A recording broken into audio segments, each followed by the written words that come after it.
That worked out perfectly. I had a slice of cheese for every slice of turkey. That worked out great.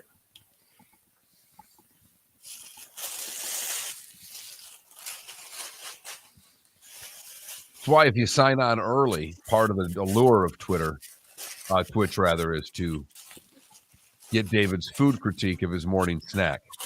Well, his early morning snack. I was up early.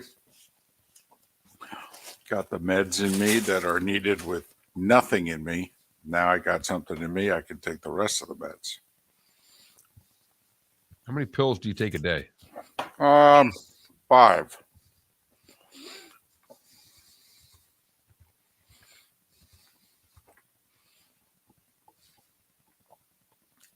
My guess is that's going to go down because everything's settling. My numbers are a lot better.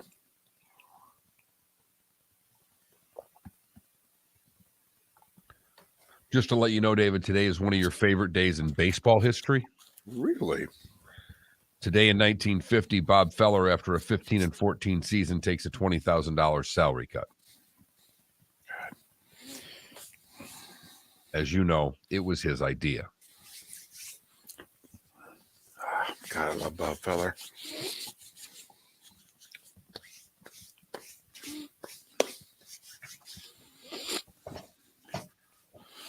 I'll make the Bob Feller, Ted Williams argument.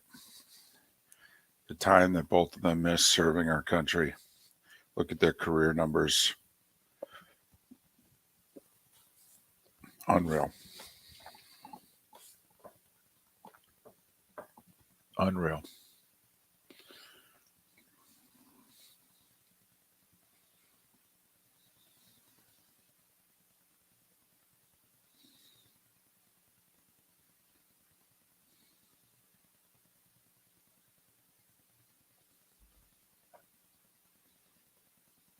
Big birthday today, Mark. Don't know if you have it. Big birthday. Granddaughters? No. Although 2 weeks from today, she's 1. But That's why I asked. I knew we were close. Oh, Messier. No, I was unaware of that. Okay. Golf Channel. Oh. Golf Channel. Arnold Palmer founded it 28 years ago today. Oh.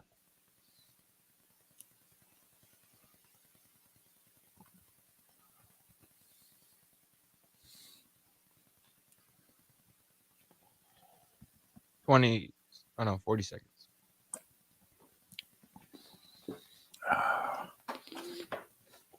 What's Messier, like 62? Yes. God bless that man. Since they've won so many since.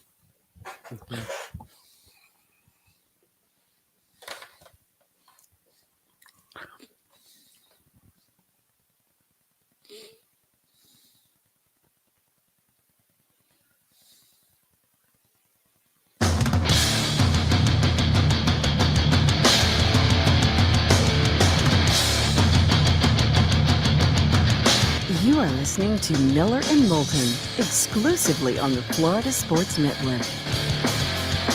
And now, here's Mark Miller and David Moulton. Top of the morning to you. Happy hump day. As we ask the question, how the heck are you? Miller and Moulton, the Florida Sports Network, floridasportsnetwork.com. Thanks so much for being with us. Both of us in our respective home bases, so to speak, Jacksonville and Fort Myers. Top of the morning to you, Mark. How are you? I'm doing great this morning. How about you, David? Pretty good night of college hoop. You know, I could only make it through Kansas State, but because I didn't nap after the show yesterday. I had a big decision to make, nap, drive home, or just drive home. And then once you get home, you don't want to nap because you don't want to screw up your sleep and the whole deal. So I toughed it out through Kansas State and then was asleep within 5 minutes.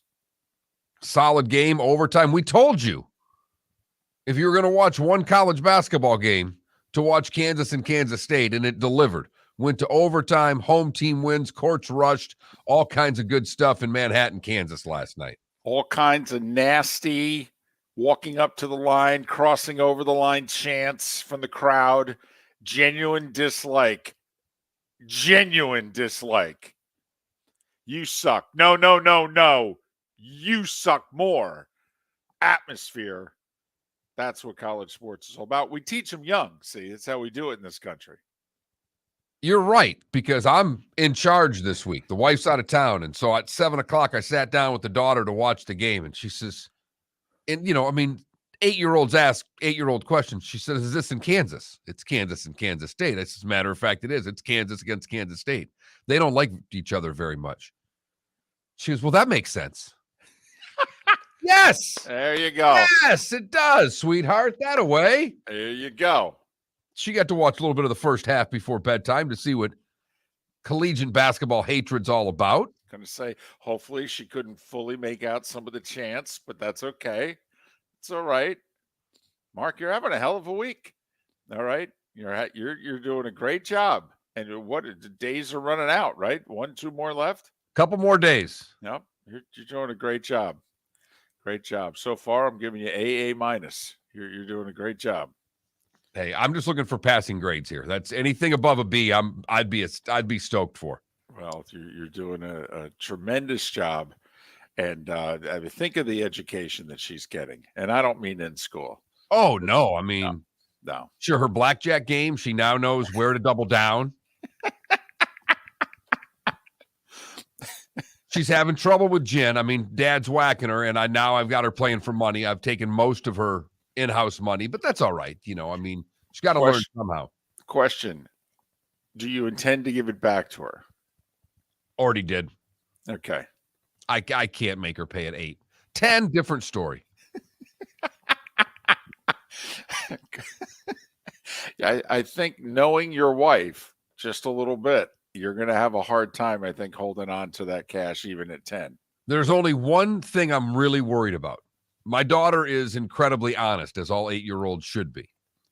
And I did make it to church, but I left a little early. For those of you Catholics that know the routine, you sneak out after communion. But my wife doesn't do that. She stays for the whole thing. Right. Then you get caught in all the traffic, and you're there another 20, 25 minutes to get out. It's a big escape to get yourself. I mean, you get yourself a good 15-minute head jump on the rest of the congregation. Right. So we left early. I do not know whether or not my daughter is going to narc on me. What I'm afraid of is next Sunday, she's going to look over at me when we're all there and go, Dad, are we leaving early again? Mommy, last week we left right now. That's what I'm afraid of. If I can get through Sunday, I'm okay. But I'm pretty sure that's okay. She's gonna sell me out on that one. Come on, it's a few minutes. Exactly. I mean, come on. Do we really need, so we don't get the cookie at the end of the meal? So what? Come on. As my mother-in-law says, I don't need to see him do the dishes. See? There you go. Miller and Moulton here on the Florida Sports Network, floridasportsnetwork.com. Trevor Lawrence's legacy and legend is growing even more. Are you finding out more of the details of the Waffle House run? What else do we have? First off, apparently it was Trevor, his wife, and multiple teammates. And that's because, Mark, some of his teammates are Felipe. And not just Felipe's age. He had teammates who had never been to a Waffle House. And now, so team could be from all over the country. The Waffle Houses are a Eastern thing. Yes. They may have never seen one. It may not be like the text I was getting from friends going, seriously, Felipe's never been to a Waffle House. And I'm like, no, we didn't make that up. But remember, these guys have been members of the Jaguars for a little while. They've been in the area. Well, yeah. I mean, in Jacksonville, correct me if I'm wrong, but that's one of the top 5 restaurants in town, isn't it? Just. And so, you do then have to kind of like Felipe, who, went from Miami, and I don't know the, number of Waffle Houses in Miami. I don't ever recall seeing one. But then he goes to college on the Southwest coast. There are a handful of Waffle Houses. He chooses not to partake in them during his now coming up on 5 years on the West Coast of Florida. And I'm guessing the same thing is going on in the Jacksonville area, where these guys from all over the country, they've been in Jacksonville for a little while, but they were like, what's that? And they chose not to go. Big comeback win against the Chargers. It's, 2 a.m. I don't know who's the bigger legend, Trevor or his wife, Marissa. She called ahead. To a Waffle House? To a Waffle House. And they answered? They answered. Okay, maybe they knew it was Trevor Lawrence's wife. And B, she goes, there's going to be around 20 of us. And they said, basically, give us a time, we'll clear it out. So they had, like 4 booths in the little wing of the Waffle House, and they had it ready for Trevor and the gang when they showed up. And of course, could you imagine it's 1:32 in the morning and you're like, why? How come we can't sit there? Okay, it's for Trevor Lawrence and the Jags. Oh, okay. Well, the first line is, we have a reservation, to which everybody in the place went, what? It's true. They've never seen a Waffle House. Okay. I mean, do you think they folded up little things that said reserved on them? I mean, did they carton it off? I mean, how do you do that at a Waffle House? And how do you get the other customers to respect it? Just say, hey, 1:45, you all got to be out of here. Just letting you know. Okay, you sit them in the section and you go, you got 18 minutes. Okay, 18 minutes, and then we're kicking you out. So this Waffle House story is just getting better. I'm surprised. I've not seen it on the 4-letter network. I'm sure it's been on one of the NFL live shows or something like that. I've not watched a lot of TV, but you would think this would get a little more play. Mark, it's Jacksonville. Okay, the 4-letter network barely knows that the city exists. Okay, they're going to in a couple years because they're going to be televising the Florida-Georgia game. That's when they'll be like, oh, wow, Jacksonville. Oh, I don't know, David. This Trevor Lawrence guy could make you have a lot of home games over the course of the next few years with Troy. I mean, I could see Jacksonville getting some serious Monday night play over the next couple of years. I will make a prediction. Jacksonville will host a Monday Night Football game next year. Write it down. Yeah, because they've had back-to-back dramatic primetime wins. And now, Trevor, and they've had a little bit of success that the network can put Jacksonville down for a home game, and the network won't look at it as like, oh, my goodness, they really stuck it to us this week. No, it'll be their opponent they're playing. That'll be if you get Houston, Indianapolis, or what direction's Tennessee going in? Yeah, hoping it's not an AFC South divisional matchup, but my guess is Jacksonville gets a home game next year. And that part's already out, by the way, for those of you whose team is out of it and you're already wanting to look ahead. I mean, they're doing the opponents. Okay, who you're playing and where you're playing them, that's already been figured out. That's out there. They just haven't put it together in order. But, that's the big, reveal in April or May. They actually put it in order. And then they spend 3 hours on television talking about the order that they put it in. Right. And then every lead play-by-play guy comes on and goes, man, I think we got a great schedule this year. I mean, look at our matchups. Right. Mm-hmm. It's a dog and pony show. Yeah, but they've, they got it figured out. 31 million people watched Cowboys Bucks. Imagine if it was a game. Whew. Yeah. It's a fairly big number. And by fairly big, I mean, it's the most watched football game on ABC ESPN since they last did a Super Bowl. So, yeah. This just in, the Cowboys rate. A little bit. Yeah. Yep. And that Brady guy's not bad either. And people then, hey, is this the last time I'm going to see him? And then they hung around. And then, of course, Maher missing extra points just for the heck of it. Kept the over-under in play till the very end. So you had that dynamic. Yeah, about 31 million. Yep. Which also locks in the future of a wild card Monday night game. I mean, it was out there. I mean, obviously, ABC, ESPN pays $2.7 billion a year for the NFL beginning next year. But if the Monday night game was not being well received, it could go away. I mean, you could do triple header Saturday, triple header Sunday. I mean, it's not like the teams are thrilled about the whole Monday night playoff game anyway. But, the NFL did this to appease a network who pays the most amount of money for the games.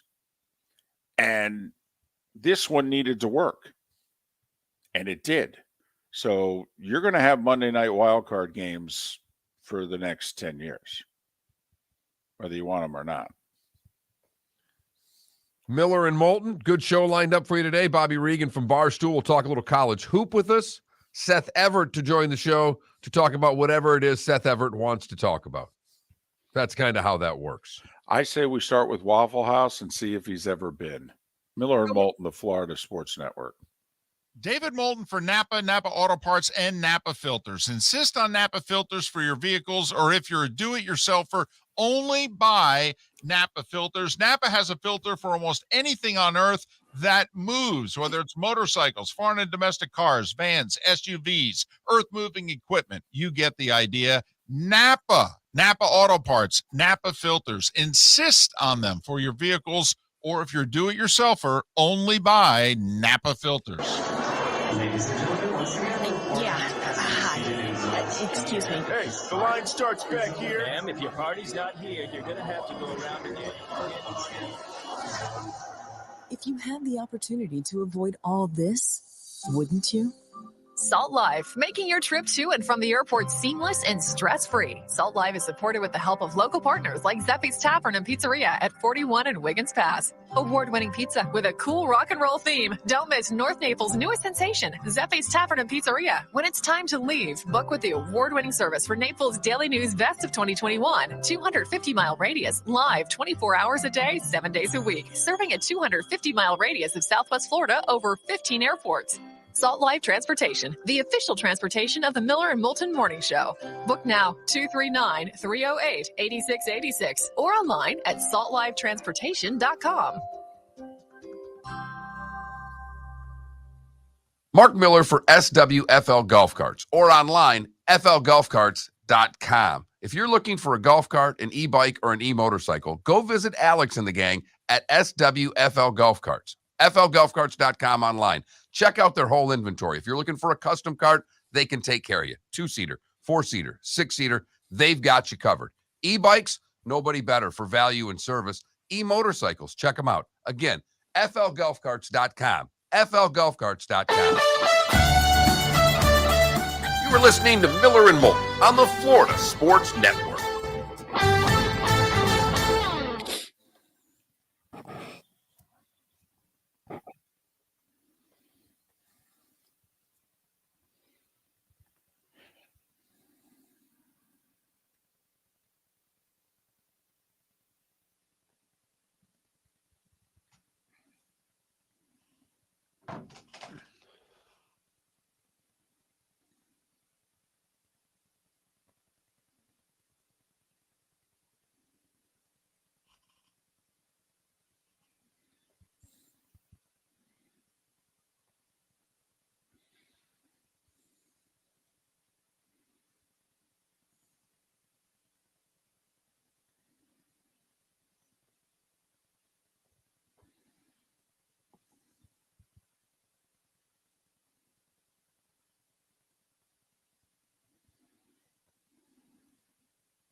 Here we go.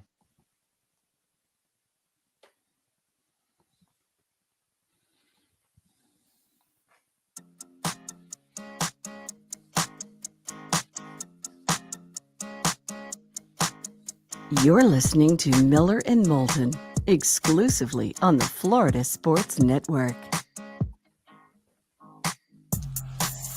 21 minutes past the hour, top of the morning to you. Miller and Moulton, Florida Sports Network, floridasportsnetwork.com. Hope your week is going well. I know for some of you, you had Monday off, and so your week's just getting started. It's always nice to have a 4-day week, if in fact that is the case for you. Miss any part of the show, floridasportsnetwork.com. That's how you download our podcasts. Like yesterday, David Sampson, Pat Kerwin. Today, it'll be Bobby Reagan, Seth Everett. That's how we roll. You know what I did? Go ahead. No, you know what I did during the commercial break? I have no idea. I know we didn't talk. No, not a word. It was an enthralling commercial break for our Twitch audience. We gave them nothing. Zilch, nada. And they didn't chime in with much either in the chat room. No, they're still tired this morning as well. Right.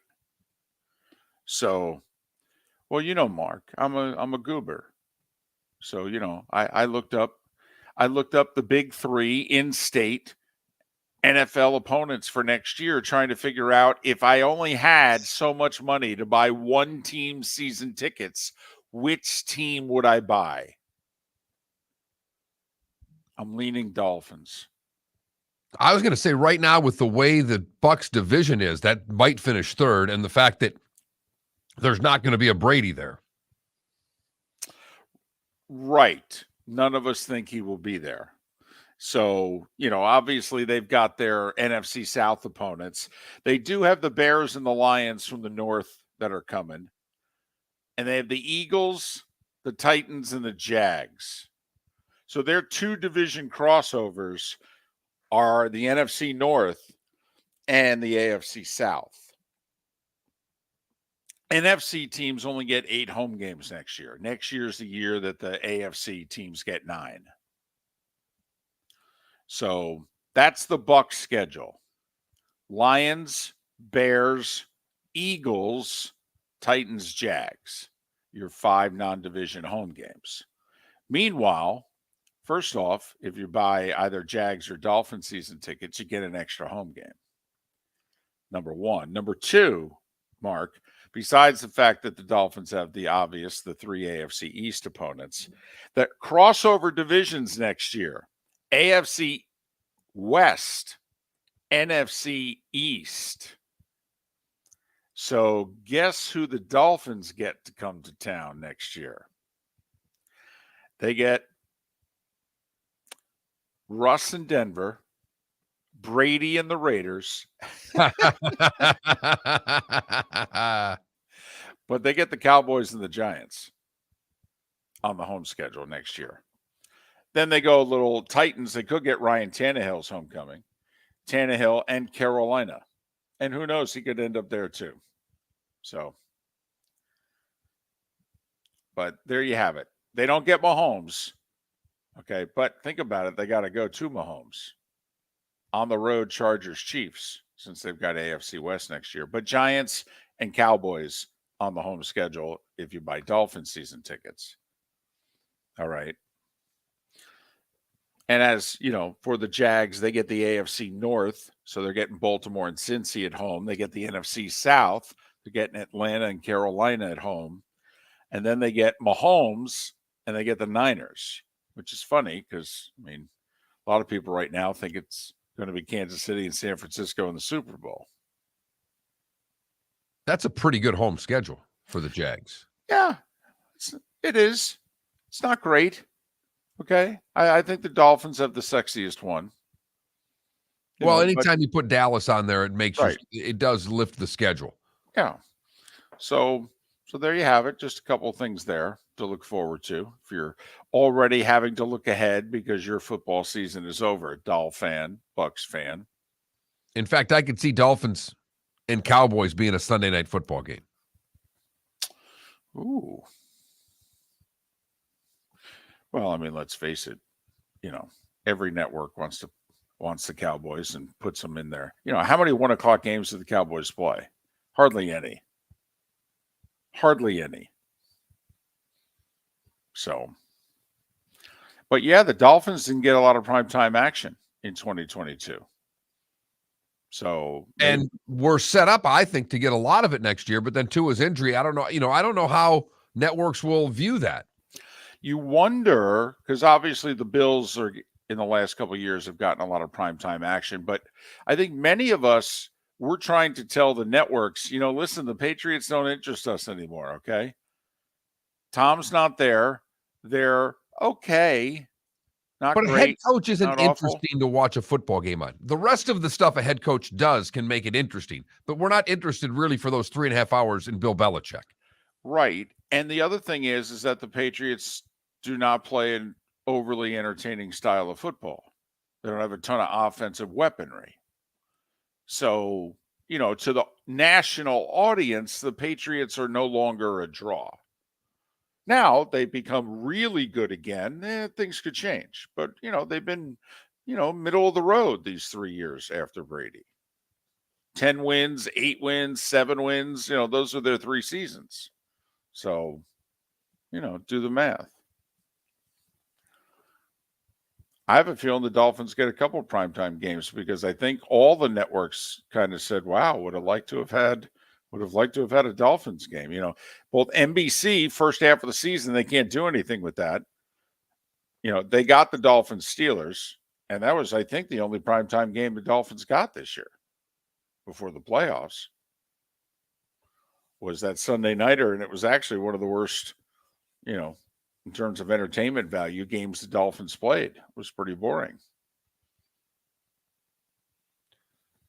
So there's a little look into the 23 season for Bucks and Doll fans because your season ended a little prematurely.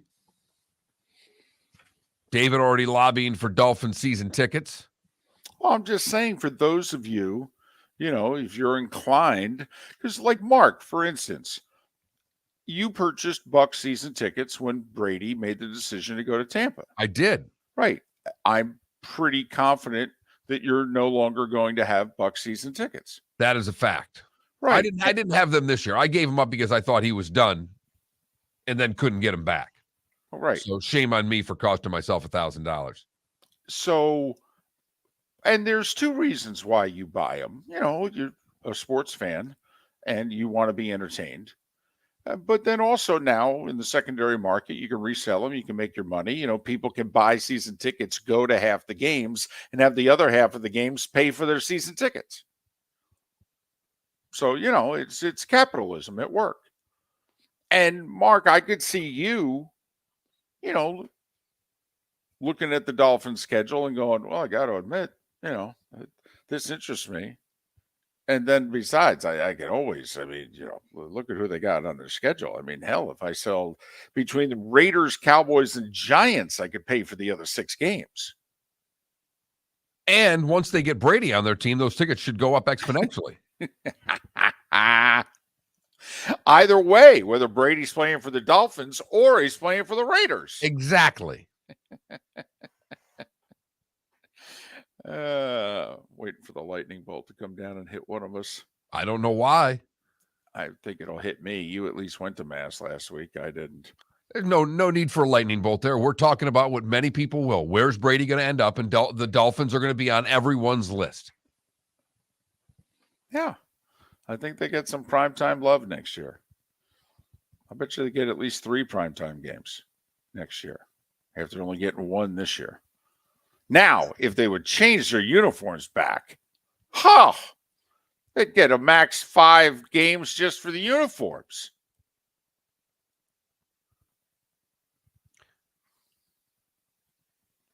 It's good in theory to think that would happen. They just need to change them because we're yet to find a fan that doesn't want them to change them. I know. That's the part of this. Like, if you're a Miami Dolphin fan out there that doesn't think they should go back to their original colors, text us, 21,000. We won't even hold it against you. We're just trying to find the fan out there that likes their current unis better than the old ones. The starting 5 is next. Miller and Moulton, Florida Sports Network. Golfers, Are you bored of the same old driving range warm-up routine that's not getting you the results that you want on the course? Power up your golf swing by adding resistance bands to your range sessions with the Orange Whip Golf's Power Strap Kit. Featuring band attachments to your feet and hips, Power Strap resistance training will boost club head speed, increase power, improve flexibility, all with just a few swings. Buy a Power Strap Kit today. Go to orangewhipgolf.com and use code Miller10 to receive an additional 10% off the already great price of $119. Miller and Moulton here for the Clutch Vodka Play of the Day. Mark, remember Nick Charles, Fred Hickman, the CNN Play of the Day? Yeah, CNN did a nightly sports show. That was a while ago. Yes, it was. Just work with me. Everyone liked the pod, the Play of the Day. So how about we have the Clutch Vodka Play of the Day? Sounds good. Fun. Smooth. Like Clutch Vodka. Listen weekday mornings for the Clutch Vodka Play of the Day. That's Clutch with a K. Mark Miller for SWFL Golf Carts or online, flgolfcarts.com. If you're looking for a golf cart, an e-bike, or an e-motorcycle, go visit Alex and the gang at SWFL Golf Carts, flgolfcarts.com online. Check out their whole inventory. If you're looking for a custom cart, they can take care of you. 2-seater, 4-seater, 6-seater, they've got you covered. E-bikes, nobody better for value and service. E-motorcycles, check them out. Again, flgolfcarts.com. flgolfcarts.com. David Moulton for Napa, Napa Auto Parts, and Napa Filters. Insist on Napa filters for your vehicles, or if you're a do-it-yourselfer, only buy Napa filters. Napa has a filter for almost anything on earth that moves, whether it's motorcycles, foreign and domestic cars, vans, SUVs, earth-moving equipment. You get the idea. Napa Auto Parts, Napa filters. Insist on them for your vehicles, or if you're do-it-yourselfer, only buy Napa filters. You were listening to Miller and Moulton on the Florida Sports Network.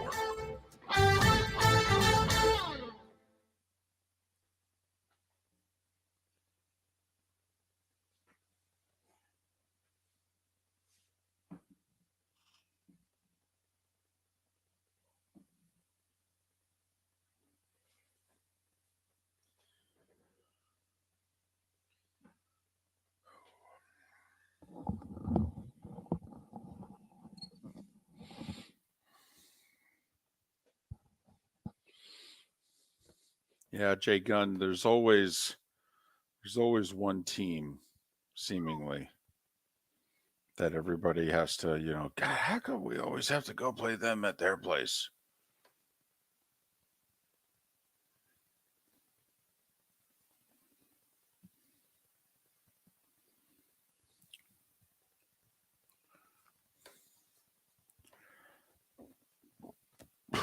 Excuse me.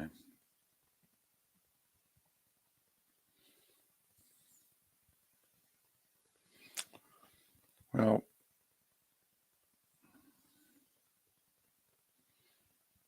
you know how the Patriots and Colts played each other every year because they both kept finishing first? It's seemingly that way every year with the Ravens and the Dolphins. That they keep finishing in the exact same place as the other in their division, so therefore they end up playing each other.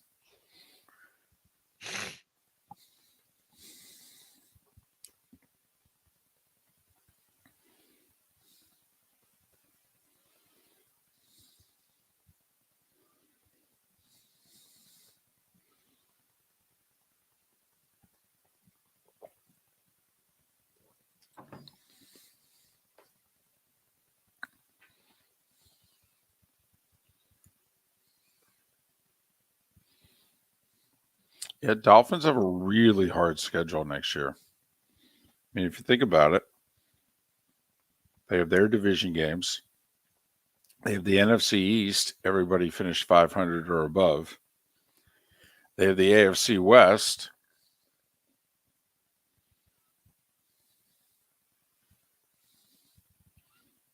And then I think they drew, Tennessee, Carolina. I don't know who their odd road game is. I'm guessing it's Carolina. No, a road game. I'm guessing. Let's see. Oh, Baltimore. They drew Baltimore as a road game. Well, don't they have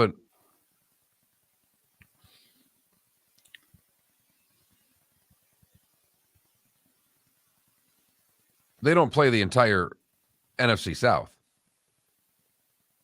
No, the odd opponent, the extra home games, Carolina. Carolina, that's the 17th game.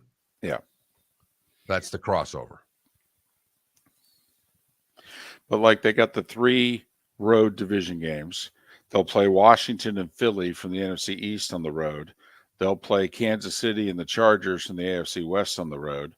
So that's their 7, and then they need an 8th, and the 8th is Baltimore. Yeah, that's just okay. Yeah, that's the division, same place in the division games. Exactly.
Here we go.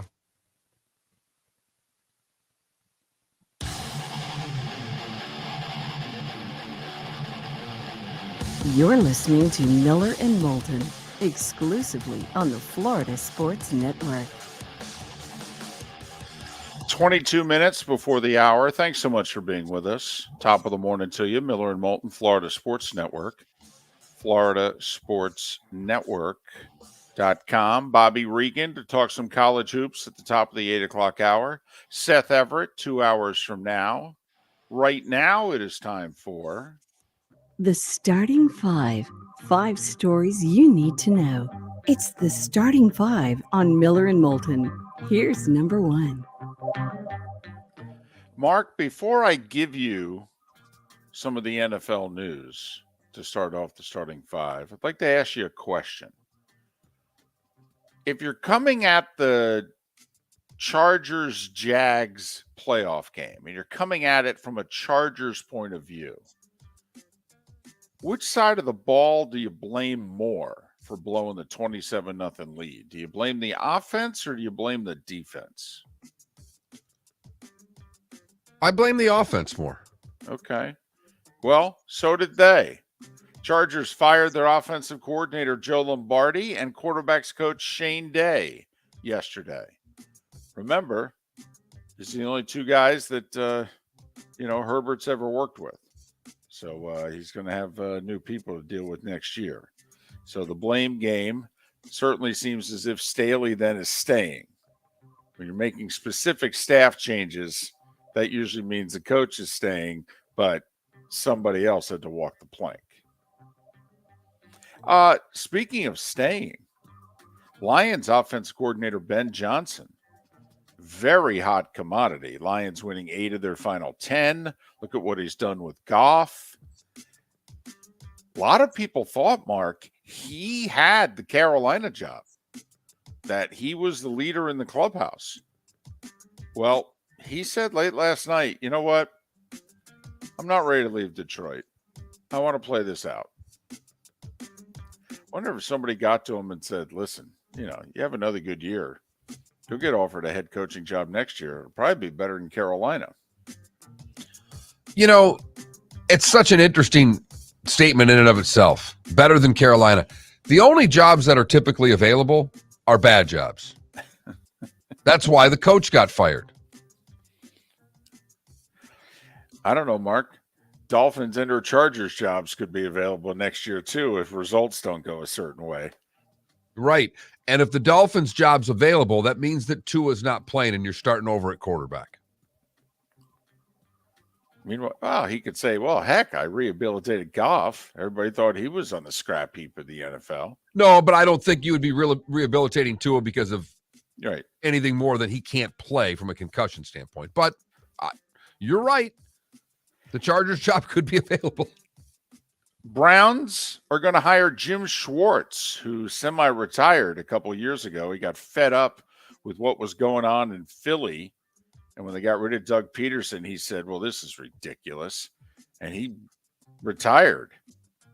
Well, the Browns talked him out of it. Jim Schwartz is defensive coordinator. That's a good hire. Maybe now Stefanski can just worry about the offense.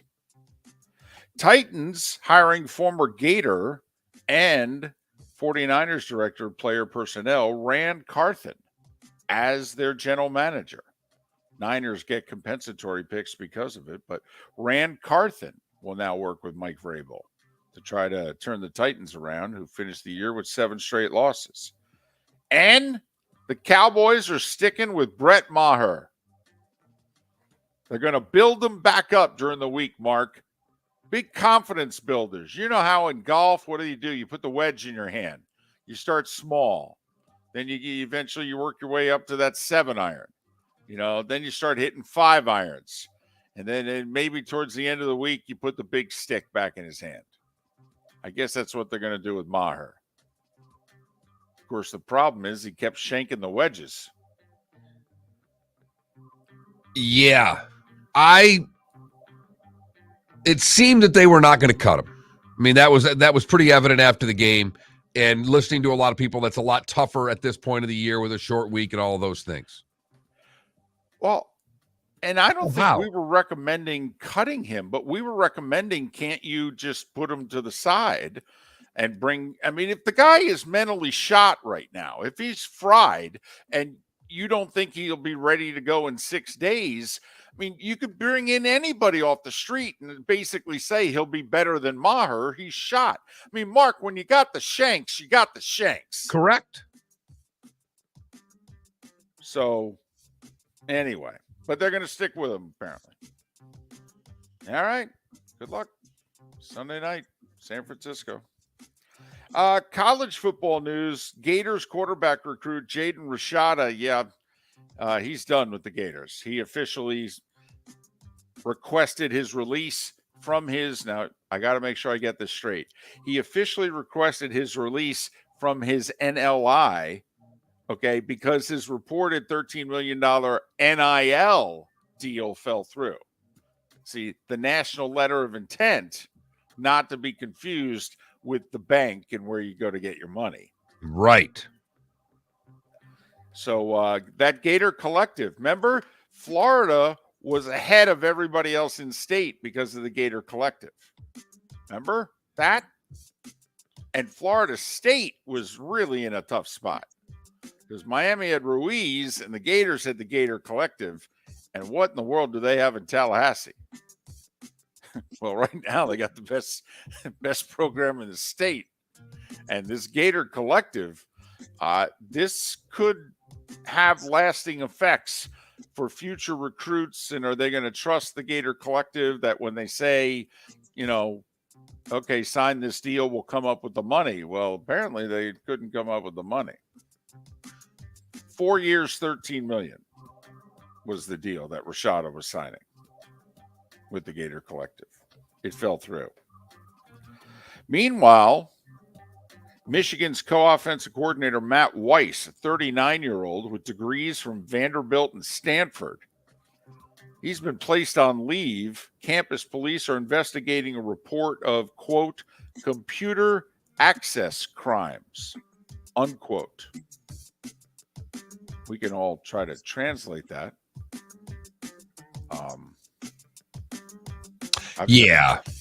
Or we could just move on. Let's just move on. College basketball, second-ranked Kansas played their in-state rival in Manhattan last night. 13th-ranked Wildcats knock off the Jayhawks 83-82. in overtime. 7th-ranked Texas, a loser at 12th-ranked Iowa State last night by 11. Great night in the Big 12. Wake Forest may be the best team in the state of North Carolina this year. Just keep that in mind. Unranked Wake beat Clemson, who was undefeated in ACC play until last night. Wake beat them by 10. Top-ranked Houston, 4th-ranked Bama, 9th-ranked Tennessee, 21st-ranked Baylor, all victorious. Maybe, Mark, Kentucky has turned it around. They took care of Georgia last night by 14 at home, and they scored 85 points in the process. Georgia's not very good, but the 85 is the number you should key in on because Kentucky has really struggled scoring. They played a complete game last night. And it comes on the wake of them going to Tennessee and beating the Vols. And hats off to Leonard Hamilton and the Noles, who went into South Bend and whooped up on the Irish, who have fallen apart. 84-71 FSU. Women, no Florida teams ranked in the top 25, although FGCU is 26, South Florida 29th, Florida State 30th, and Miami 35th, if you're adding votes.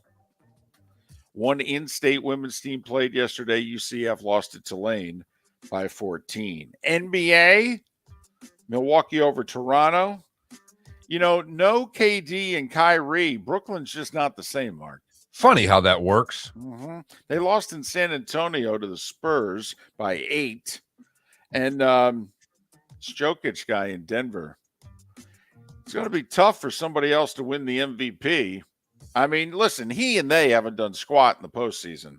But Mark, he had his 13th triple-double of the season last night.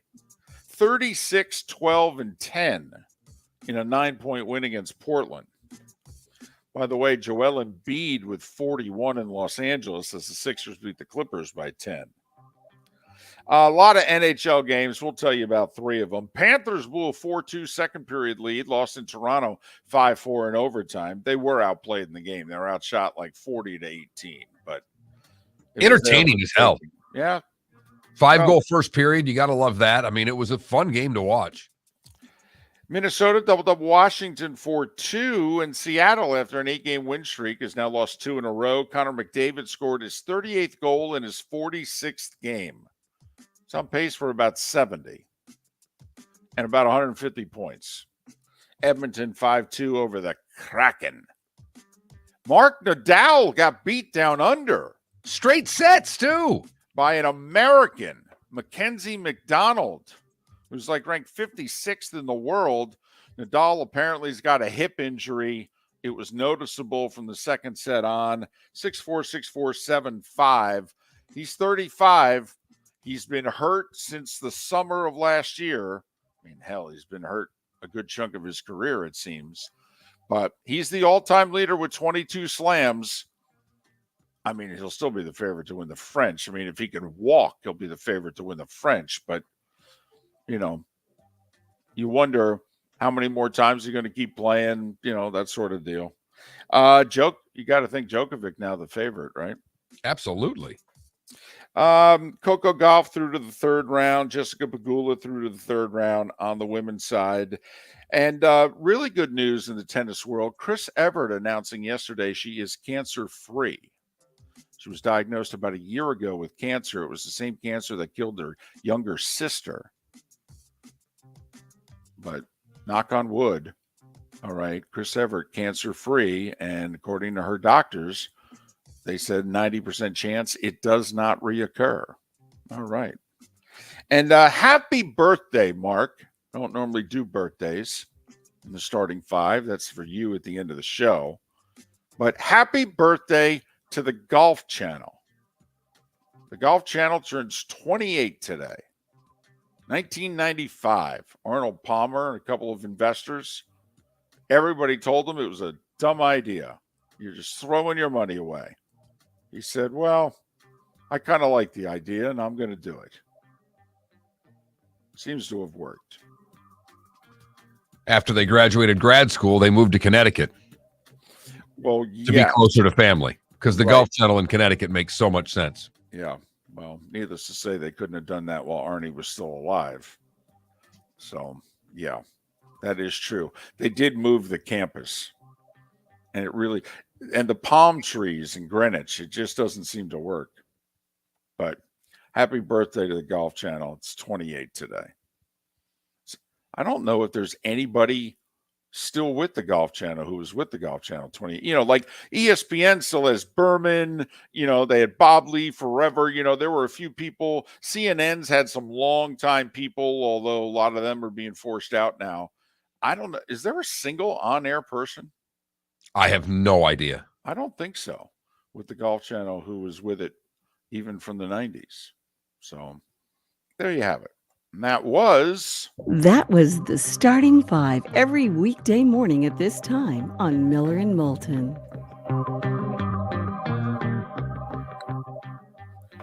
my buddy Shane Bacon just left the Golf Channel. I think he's going to do a bunch of independent stuff.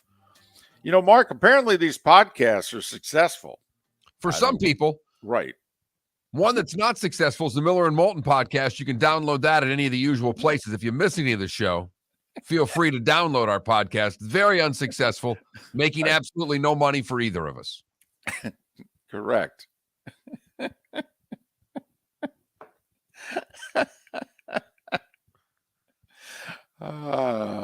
You went there with such gusto, too. It's not just that you went there that I'm laughing. You just went there with such gusto. Well, speaking of unsuccessful, let's talk Miller and Moulton. Let's tell you about something else we're not good at. Kind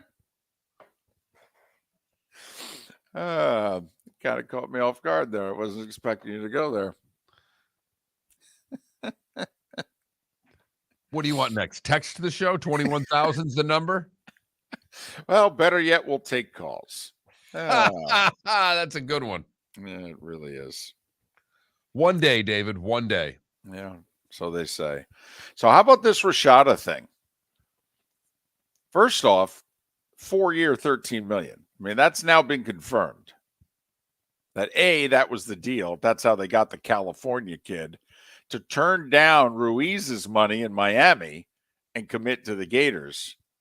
Now it'll be curious as to where he goes. Apparently the Gators now are just fawning over that Walker Howard kid who left LSU. They're begging him to come. Well, they've got extra money, just not $13 million. They'll have to figure out what it is. Ruiz has been tweeting about it, but he can't say much because he's right. Because he's going to have the kid on campus pretty soon. That would be my guess.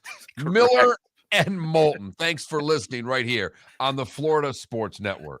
David Moulton for Napa, Napa Auto Parts, and Napa Filters. Insist on Napa filters for your vehicles, or if you're a do-it-yourselfer, only buy Napa filters. Napa has a filter for almost anything on earth that moves, whether it's motorcycles, foreign and domestic cars, vans, SUVs, earth-moving equipment. You get the idea. Napa Auto Parts, Napa filters. Insist on them for your vehicles, or if you're do-it-yourselfer, only buy Napa filters. Mark Miller for SWFL Golf Carts, or online, flgolfcarts.com. If you're looking for a golf cart, an e-bike, or an e-motorcycle, go visit Alex and the gang at SWFL Golf Carts. flgolfcarts.com online. Check out their whole inventory. If you're looking for a custom cart, they can take care of you. 2-seater, 4-seater, 6-seater, they've got you covered. E-bikes, nobody better for value and service. E-motorcycles, check them out. Again, flgolfcarts.com. flgolfcarts.com. Golfers, are you bored of the same old driving range warm-up routine that's not getting you the results that you want on the course? Power up your golf swing by adding resistance bands to your range sessions with the Orange Whip Golf's Power Strap Kit. Featuring band attachments to your feet and hips, Power Strap resistance training will boost club head speed, increase power, improve flexibility, all with just a few swings. Buy a Power Strap Kit today. Go to orangewhipgolf.com and use code Miller10 to receive an additional 10% off the already great price of $119. Miller and Moulton here for the Clutch Vodka Play of the Day. Mark, remember Nick Charles, Fred Hickman, the CNN Play of the Day? Yeah, CNN did a nightly sports show. That was a while ago. Yes, it was. Just work with me. Everyone liked the pod, the Play of the Day. So how about we have the Clutch Vodka Play of the Day? Sounds good. Fun. Smooth. Like Clutch Vodka. Listen weekday mornings for the Clutch Vodka Play of the Day. That's Clutch with a K.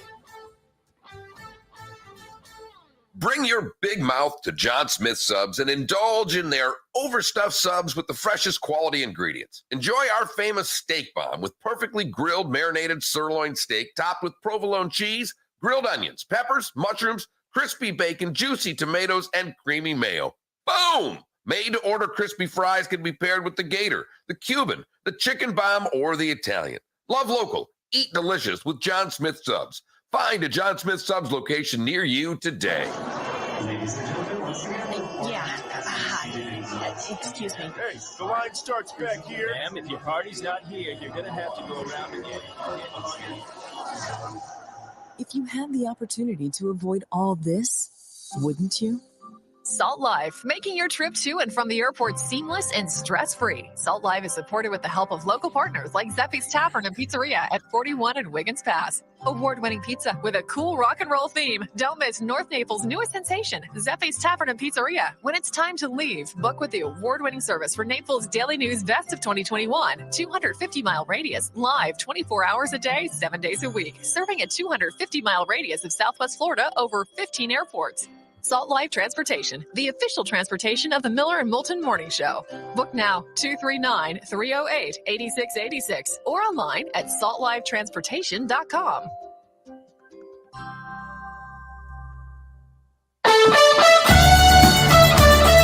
You are listening to Miller and Moulton on the Florida Sports Network.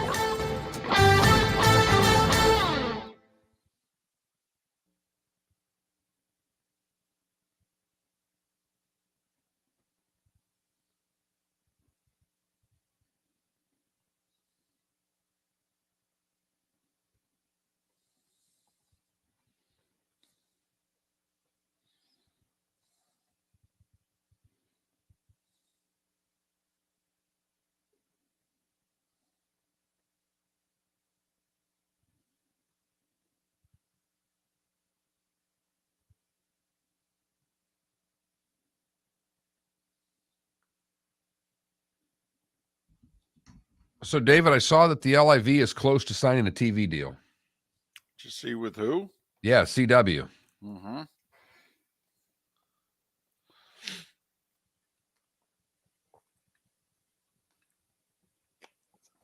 I had one generic sports question for today. Okay. That if we need something here, who would you pay to go? Who would you pay right now to go? Who's your number one? Either, and if you want to throw individual athletes out, number one team sport athlete you'd pay to go see right now.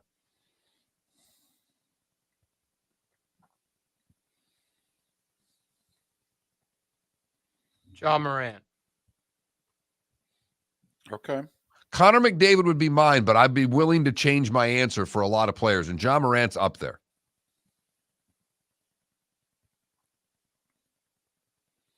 Now, if we don't need it and we can get through the hour without it, we can just put that on the back burner for when we need it. Well, one, I think we could do LIV with play of the day in the short segment. Okay. I wanted to go Keontae Johnson for a segment. Remember, he turned down $5 million. And he's playing at K-State. He's averaging 19 a game. And he's 22. He turns 23 in May.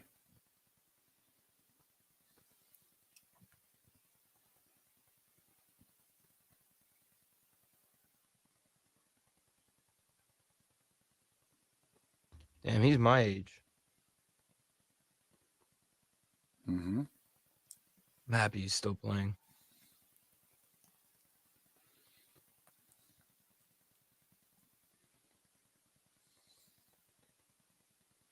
Still playing and still hooping.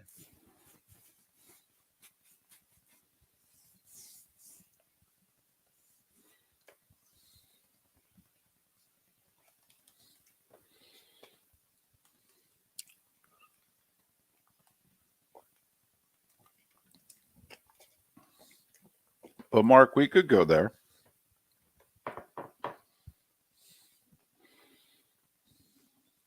$15 seconds.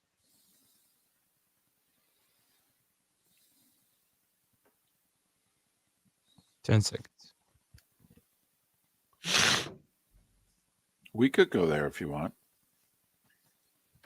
I mean, if we can get the 14 minutes out of Keontae Johnson.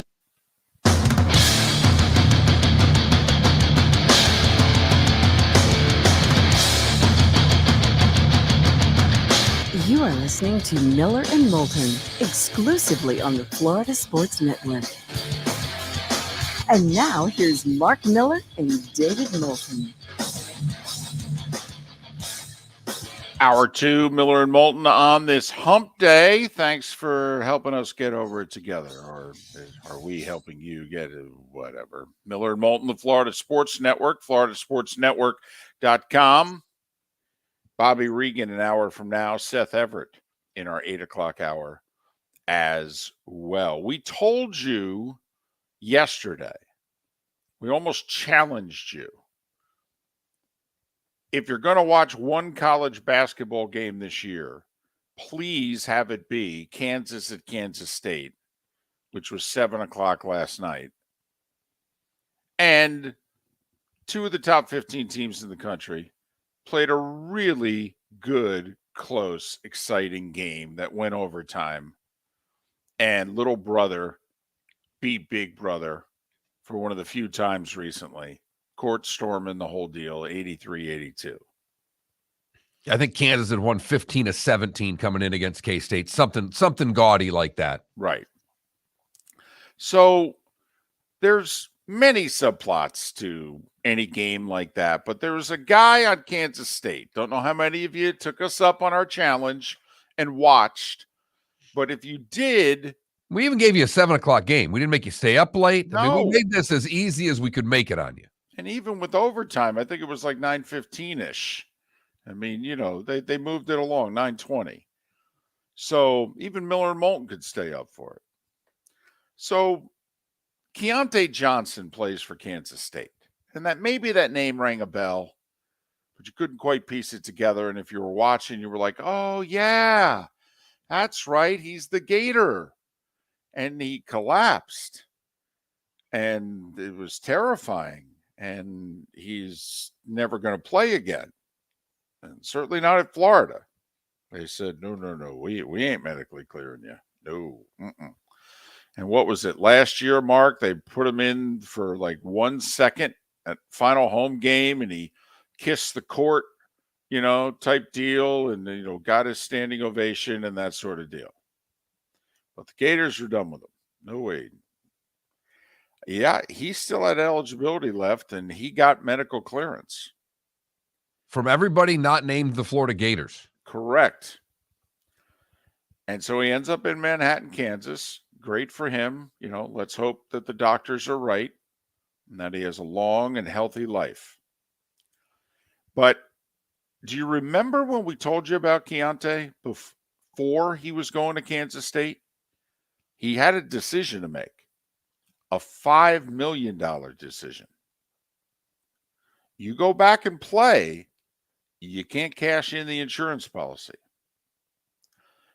You take certain doctors' advice and follow the lead of the Florida Gators and go on with your life as a healthy 22-year-old, and you do so with $5 million in your pocket. But this is someone who aspires to play beyond collegiate basketball, where the financial gain obviously could be far more than $5 million if he can play. Could also be less, even if he's a player. I mean, you know, let's assume he's a pro, but he's an overseas pro. You got to play a lot of years to make $5 million, right? A lot of years to make $5 million. Emphasize a lot. So, and also the word was, Mark, remember, going back 6 or so months, that NBA teams are not going to draft him. They're going to be scared away. Probably NBA teams are going to be like, yeah, for a guy at the very end of the bench, we're going to take that risk? I don't think so. So the likelihood of him making $5 million playing professional basketball is less than 50-50. That's fair to say, right? I think so. Because the only way he makes it is playing in the league. Yeah. Unless you're in a top overseas league in China, maybe. And you got to do it for a few years, though. But that's, Right. I mean, that's what I'm trying to say, is that there are very limited opportunities to make that kind of cash overseas. But he wanted to play. And Mark, is $5 million at the age of 22 enough money for the rest of your life? Probably not. It should be, but probably wouldn't be. We spend what we have. I mean, you would have to probably sit down with a financial advisor that you trust and map out a very rigid, probably, here's how I'm going to, and I don't know, by the way, if insurance money is like lottery money. Like, I don't know, does that $5 million get taxed? I mean, I'm guessing it does, and you lose a third of it right off the top, right? I don't know. I don't know if anybody's had a major insurance I've claim. not had one that big. I can only say when my father passed, but it wasn't $5 million. Because I'm still doing this show with you. Wait, no, Fred didn't have $5 million in insurance for me. He worked 73 years in the auto industry. He couldn't leave you $5 million? No. Unbelievable. And there was not any taxes taken out of that, though. Okay. I will say that. All right. So we're being told insurance money is not taxed. Thank you. Okay, so he's got the $5 million to work with. At 22, how many of you, did $5 million at 22, but what you really want to do, you can't ever do again? Or do you go, you know what, I'm going to do it. And I might not make a dime, but you know what, my last basketball memory is not me collapsing on a court in Tallahassee. I'm playing, damn it. And knock on wood, he's doing well. He's leading scorer on a top 15 team in the country. He doesn't turn 23 till May. He's averaging 19 points a game. I think Mark even has another year of eligibility, even though he's a senior. Between COVID and his medical redshirt year and all that, I think he's got at least one more he can play. But, I mean, it's a remarkable story, everything about it. Just the fact that he's back and he's playing is awesome. But come on now. We just talked about Rashada, and this is now business. I mean, Keontae had to make a business decision. Well, he made a personal decision. If he'd have made the business decision, he'd have taken the $5 million. No, I mean, he would have. He made a personal decision. Okay. He gave up life-altering money to roll the dice to play basketball. Because the other thing is, I believe he got his degree. He was at Florida for another year and a half. I think he has his degree also. So it's $5 million in your pocket and the piece of paper. But here he is. 24 last night, by the way, in the win against Kansas. Including the big alley-oop dunk score that gave him the lead late. But, I mean, there are a lot of great stories that are out there. But this is fascinating on so many levels. First off, the fact that he's healthy and he's playing again and things are going well is awesome in and of itself. But then also, as you follow him and you hear about him, and maybe now going forward, you'll pay a little more attention to him in Kansas State. But, passed up $5 million.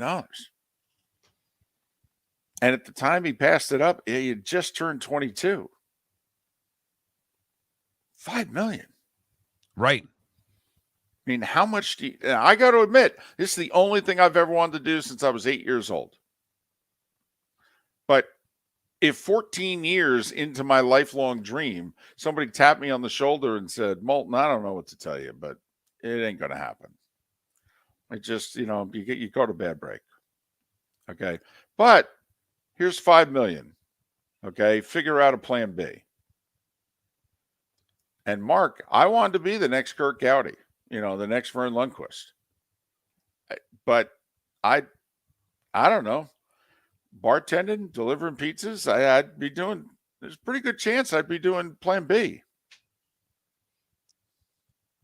And you got to think mom, dad, whoever was involved with him to help push him towards making his own decision, because he made his own decision here. I mean, to me, this was him. This was not influence, because if it was influence from outside people, he'd probably take some money. Right. Never mind how many of them were also saying, make sure you give me a little something. Well, there you go. So an easy guy to root for. And thus far, he's delivering. I wonder if the play and health this year would change any NBA team's feelings towards drafting him if he is someone that is on the big board, so to speak. Well, and the other part of it is I was watching him last night. I'm thinking to myself, you're now in your early 30s. I'm approaching, well, I guess I'm there at 57, my late 50s. The memories that we all have in our younger days, are they enough to serve you? If you know what I mean. If Keontae Johnson doesn't have a pro career, if he cashed in the $5 million to basically play 1 or 2 years at K-State, is that going to be okay 20 plus years from now when he's got his kids and they're watching a college basketball game and they go, Dad, you played, right? Son, let me tell you about the night in Manhattan, Kansas. We beat the number 2 team in the country. I scored 24 at the game-winning bucket. Yeah, I played. Will that be enough? If you know what I mean. Can that, in which you still feel you made the right decision, you're having a good life, if you know what I mean. Must be really strong memories. That's what I was thinking when they rushed the court last night. I'm like, man, soak it all in, young man. Soak it all in. You traded $5 million for tonight. Look around. And that's could be it, because I don't know if K-State will have a better moment this year than they had last night. They could make a run in the tournament. It's possible. But trust me, for K-State, beating Kansas at home is as big of a moment as it gets for that basketball team. Miller and Moulton. We'll go from the hardwood to the links next. Thanks for listening. Florida Sports Network. Yeah. Hi. Excuse me. Hey, the line starts back here. Ma'am, if your party's not here, you're gonna have to go around again. If you had the opportunity to avoid all this, wouldn't you? Salt Life, making your trip to and from the airport seamless and stress-free. Salt Life is supported with the help of local partners like Zeffy's Tavern and Pizzeria at 41 and Wiggins Pass. Award-winning pizza with a cool rock and roll theme. Don't miss North Naples' newest sensation, Zeffy's Tavern and Pizzeria. When it's time to leave, book with the award-winning service for Naples Daily News Best of 2021. 250-mile radius, live 24 hours a day, 7 days a week. Serving a 250-mile radius of Southwest Florida over 15 airports. Salt Life Transportation, the official transportation of the Miller and Moulton Morning Show. Book now, 239-308-8686 or online at saltlifetransportation.com.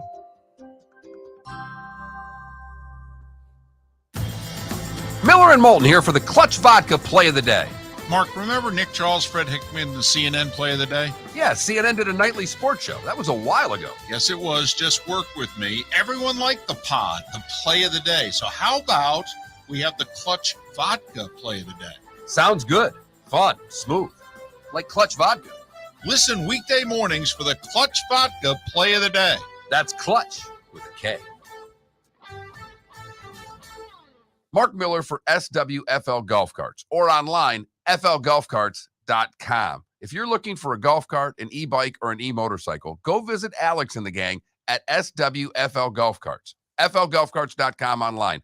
Check out their whole inventory. If you're looking for a custom cart, they can take care of you. 2-seater, 4-seater, 6-seater, they've got you covered.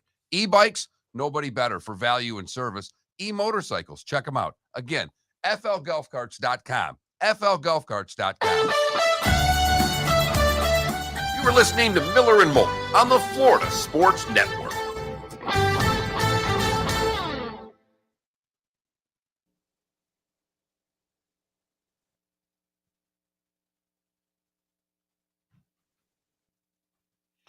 David, I'm guessing we could probably get this guy. Are you there? Oh, okay, yeah. I was on Twitter. I couldn't see you. So this guy did here's the thing. 9 months ago, I left my job and traveled in a Sprinter van to all 50 states, playing exclusively in random pairings at Munis. I'm announcing my first book, Paired Up at the Muni. Guy's name's Jeremy. Would you be interested in that? Oh, totally. I thought so too. I'm going to shoot the guy an email and see if he has any interest in coming on, see I don't know where he lives. All 50 states, too. It means it's expensive getting away. That's one of my best friends is currently sleeping in his Maui house right now. Took the family there for Christmas, and he stayed for 2 months.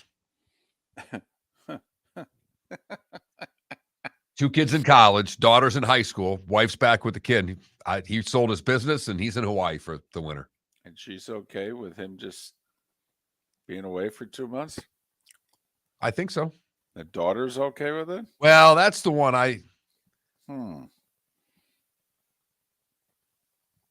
Wow.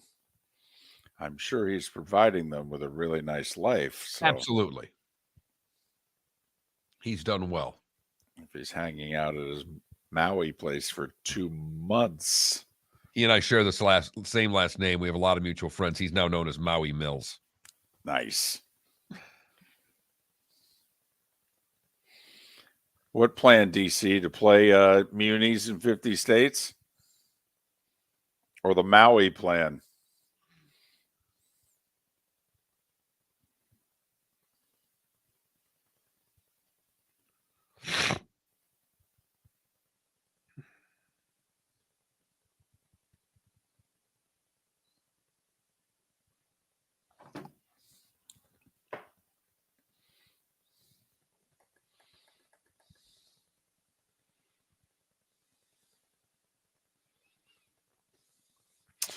Jake, the deal was he could play in like 8 games. I think that, basically is like figure out if whatever it is that they did is working. But or 5 games, something like that. But once he played in whatever game, the insurance money went away.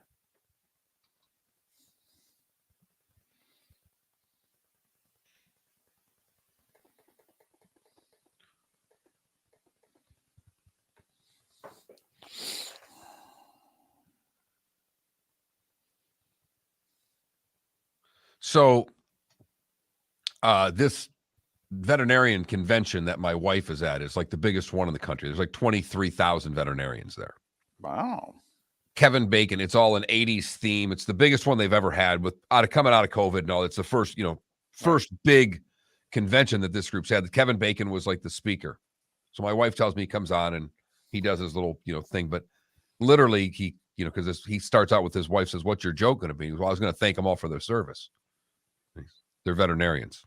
Oh, well, I'm still going to thank you all for your service.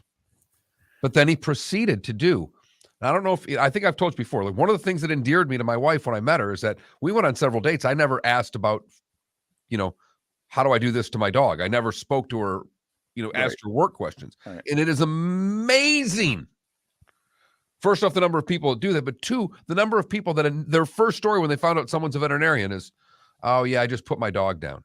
Like that's what the vet wants to hear. Like when, Tara Parla, rest in peace. I remember being with her and I told her 3 stories of people that were cancer survivors. And she wept and nearly hugged me. And she says, "Mark, you have no idea how many people have told me when they found out I have cancer, they tell me about someone that died." And so literally he starts nearly crying on stage talking about putting his dog down. My wife is going, "You've got to be kidding me."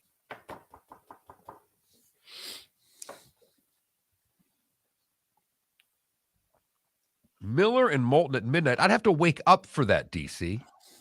I'm in DC. I was thinking about you walking the dog this morning, David, to find out how I would have to change my life to go back to the life I used to lead. God, Here we go. I could do it in 3 days.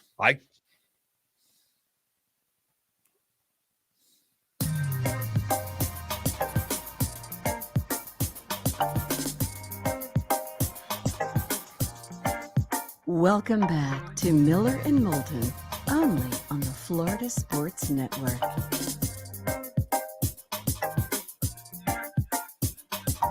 "21 minutes past the hour. Miller and Moulton, Florida Sports Network, floridasportsnetwork.com. We'll talk college hoops, top of the hour. Bobby Reagan, a Barstool. Seth Everett to join us in a little more than an hour. You ever miss any part of our show, download it. Miller and Moulton Podcast, floridasportsnetwork.com, floridasportsnetwork.com. Clutch Vodka play of the day, about a handful of minutes away. Well, finally some news on Live Golf, David. It looks like they're going to get a television deal. Really? Word out that the CW is entering the golf business. I'm sorry. Thank you. The CW. They're still around? All right. Now, come on now. Great demo, right, for the CW? I mean, the CW's all younger. If you say so. But like Felipe, is there a show on the CW you watch?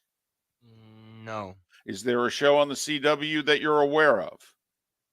Maybe was Breaking, but no, that was no. No. That was AMC, wasn't it? I mean, I watched it on Netflix, AMC, so. It was AMC. But apparently, because, you know, the PGA has told all its television partners that that's going to, you know, you're dead to us if you do anything with Live Golf. Oh, yeah. There's no doubt. Well, and we said that, though. We said, you know, NBC is NBC and Golf Channel.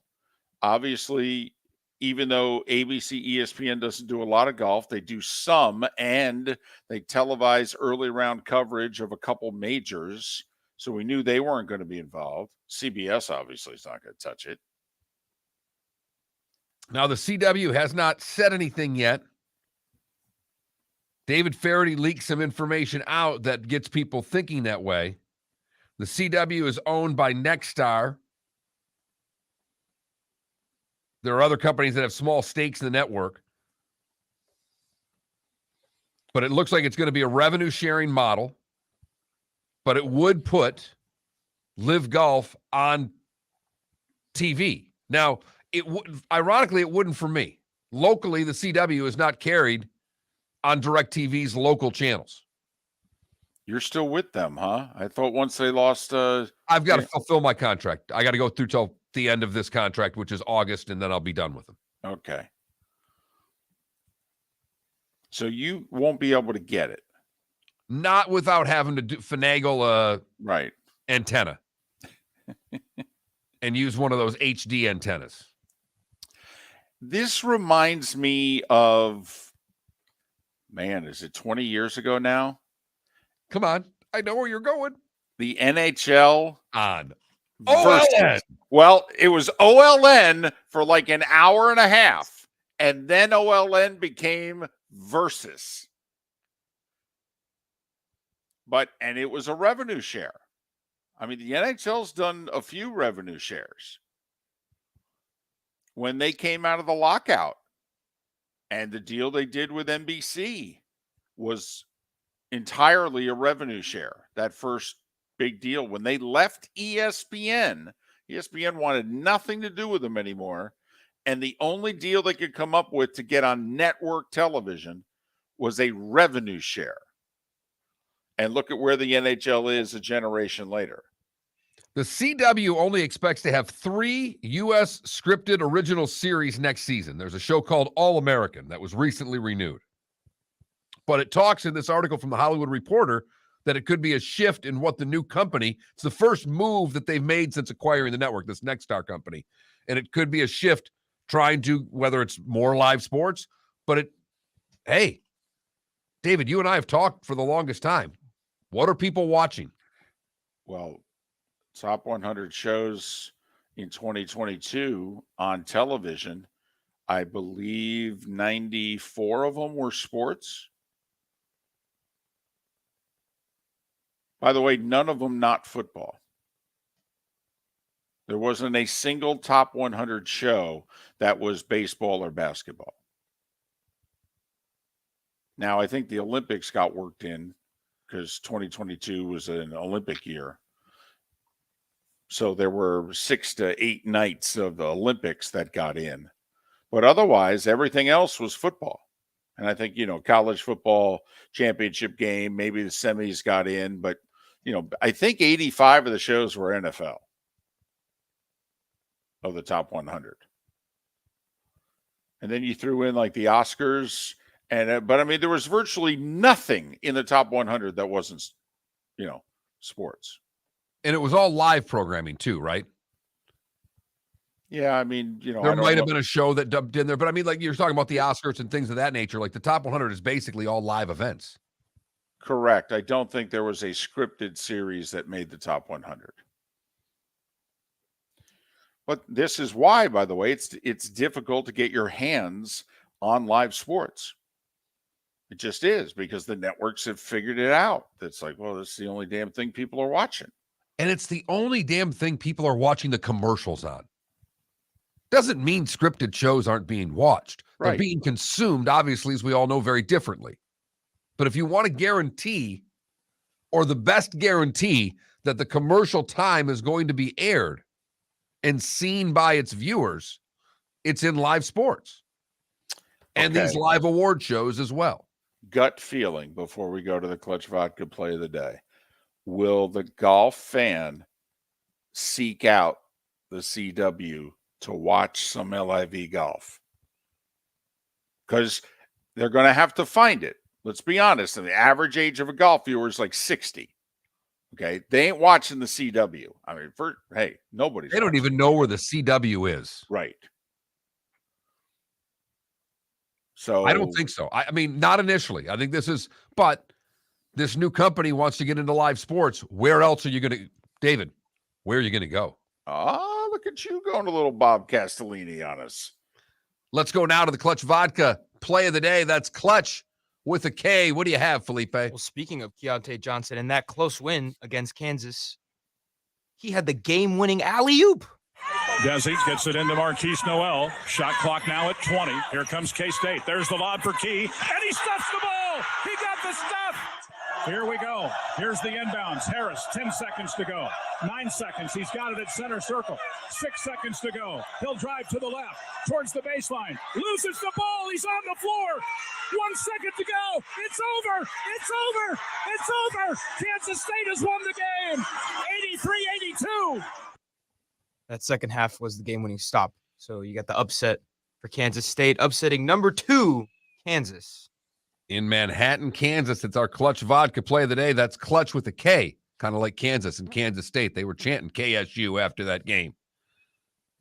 Big win for Kansas State.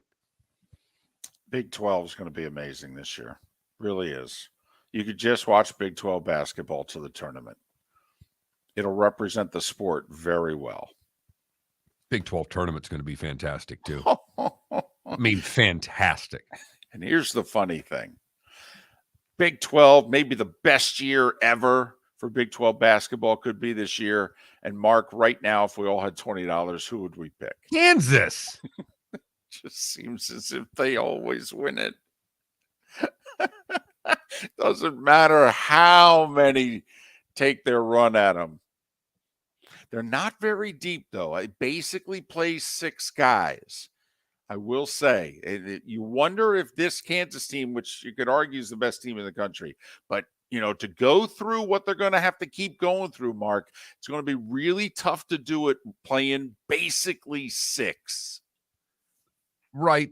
But it's set up tournament time. It's 2 games and a little time off. 2 games and a little time off. So they may not win the Big 12, but they're still going to be ready when March Madness rolls around, as we start trying to get you ready for that. Bobby Reagan coming up in a little more than a half hour's time to talk some college hoop. Seth Everett in an hour's time to talk. Well, we'll see. Miller and Moulton. We thank you for listening right here. Where else but the Florida Sports Network? Miller and Moulton here for the Clutch Vodka Play of the Day. Mark, remember Nick Charles, Fred Hickman, the CNN Play of the Day? Yeah, CNN did a nightly sports show. That was a while ago. Yes, it was. Just work with me. Everyone liked the pod, the Play of the Day. So how about we have the Clutch Vodka Play of the Day? Sounds good. Fun. Smooth. Like Clutch Vodka. Listen weekday mornings for the Clutch Vodka Play of the Day. That's Clutch with a K.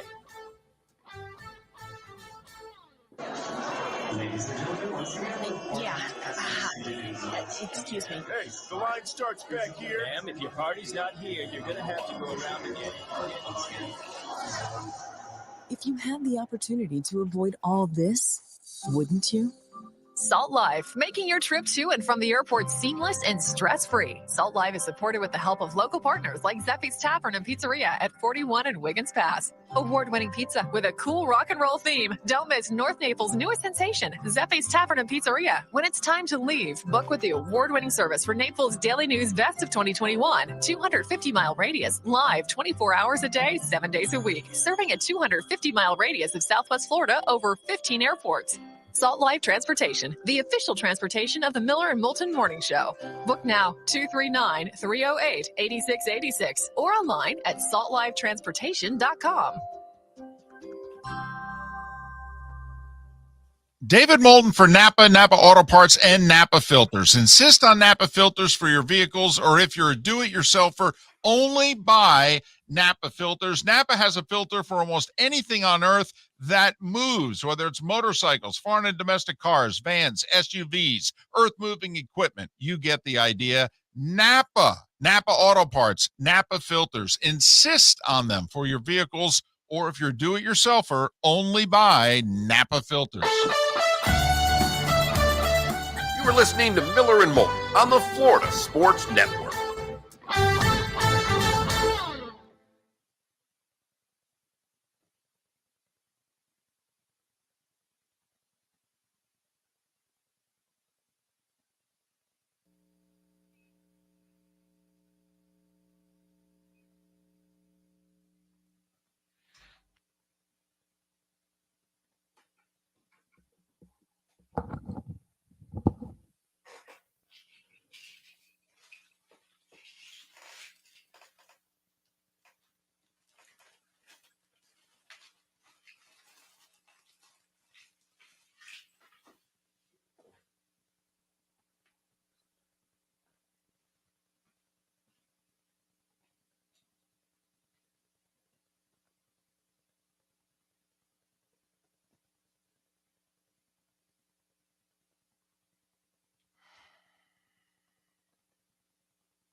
Is that so, KW?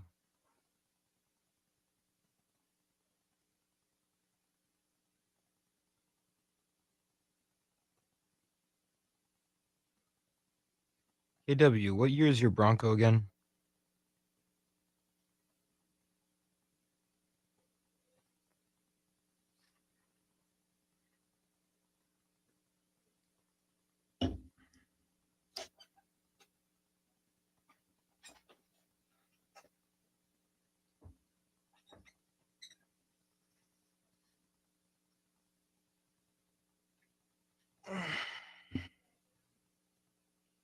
'95. Okay. Yeah, so I could just look it up because I was gonna say, because did OJ have one from the '90s or one from the '80s?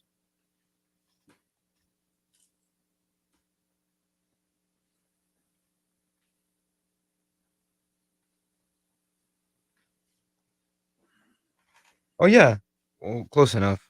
OJ drove a '93. Still looks the same though.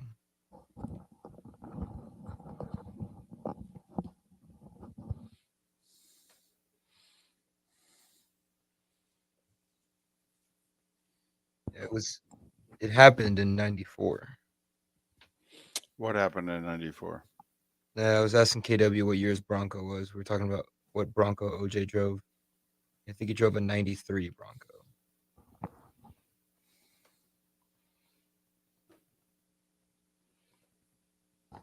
Yeah, it was Friday, June 17th of 94.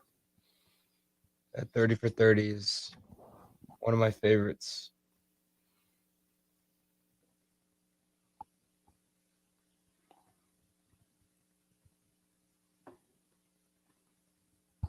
I got something, Mark. Okay. Huh. No way, Bob and Jake. That's funny.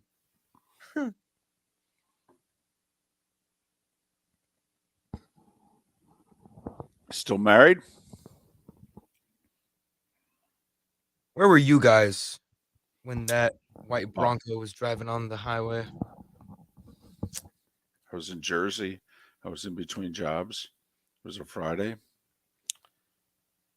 And I had worked the day shift so that I could watch the Knicks that night in Game 5. You weren't watching much Knicks, were you? Or they were going back and forth, right? I watched NBC. They went split screen. Felipe, I was 28 years old.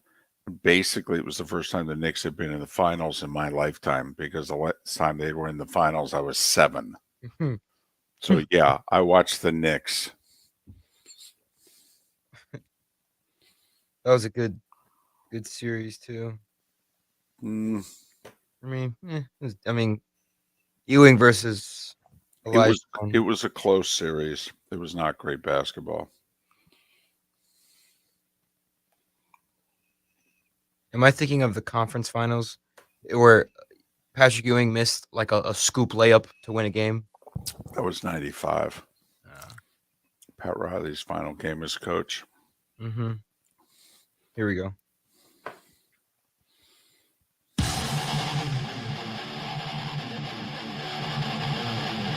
You're listening to Miller and Moulton, exclusively on the Florida Sports Network.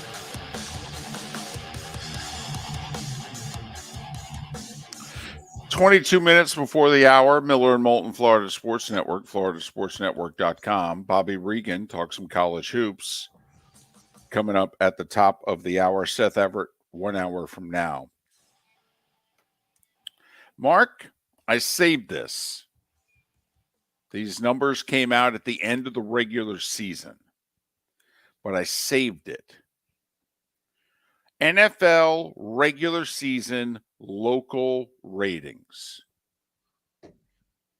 Basically, what fan base is watching their team and what fan base is claiming they're watching their team, but they're not really. Like, of the 3 Florida teams, and there's a rating and a share in television. All right. A rating and a share.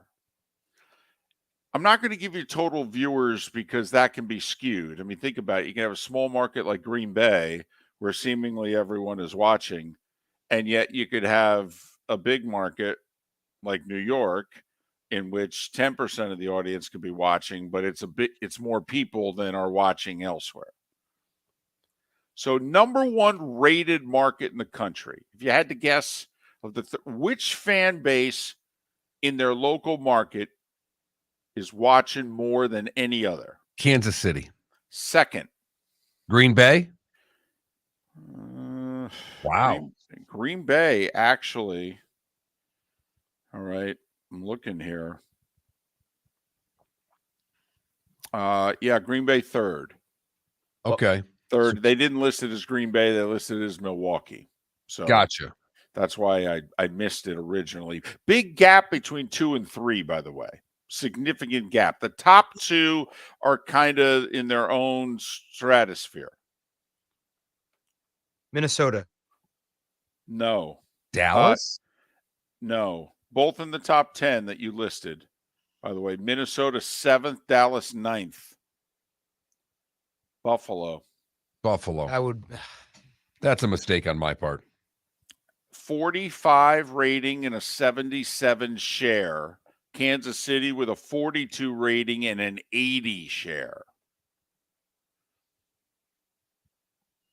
Okay. But like to give you an idea, in Buffalo, that 45 rating and 77 shares, 400,000 people.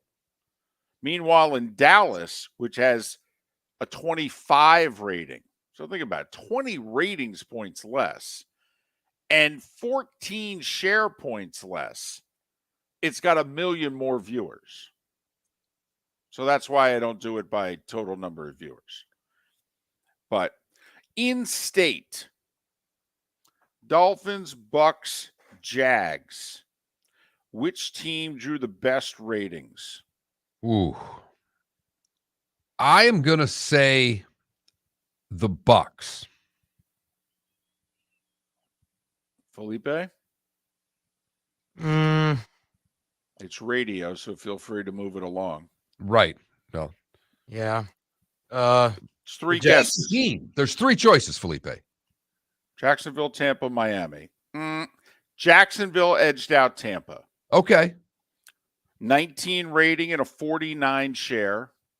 But like to give you an example, a 19 rating and a 49 share in Jacksonville is a little over 250,000 people.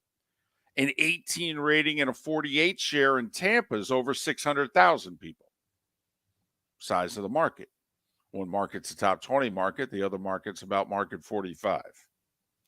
So, and that's right, the Dolphins.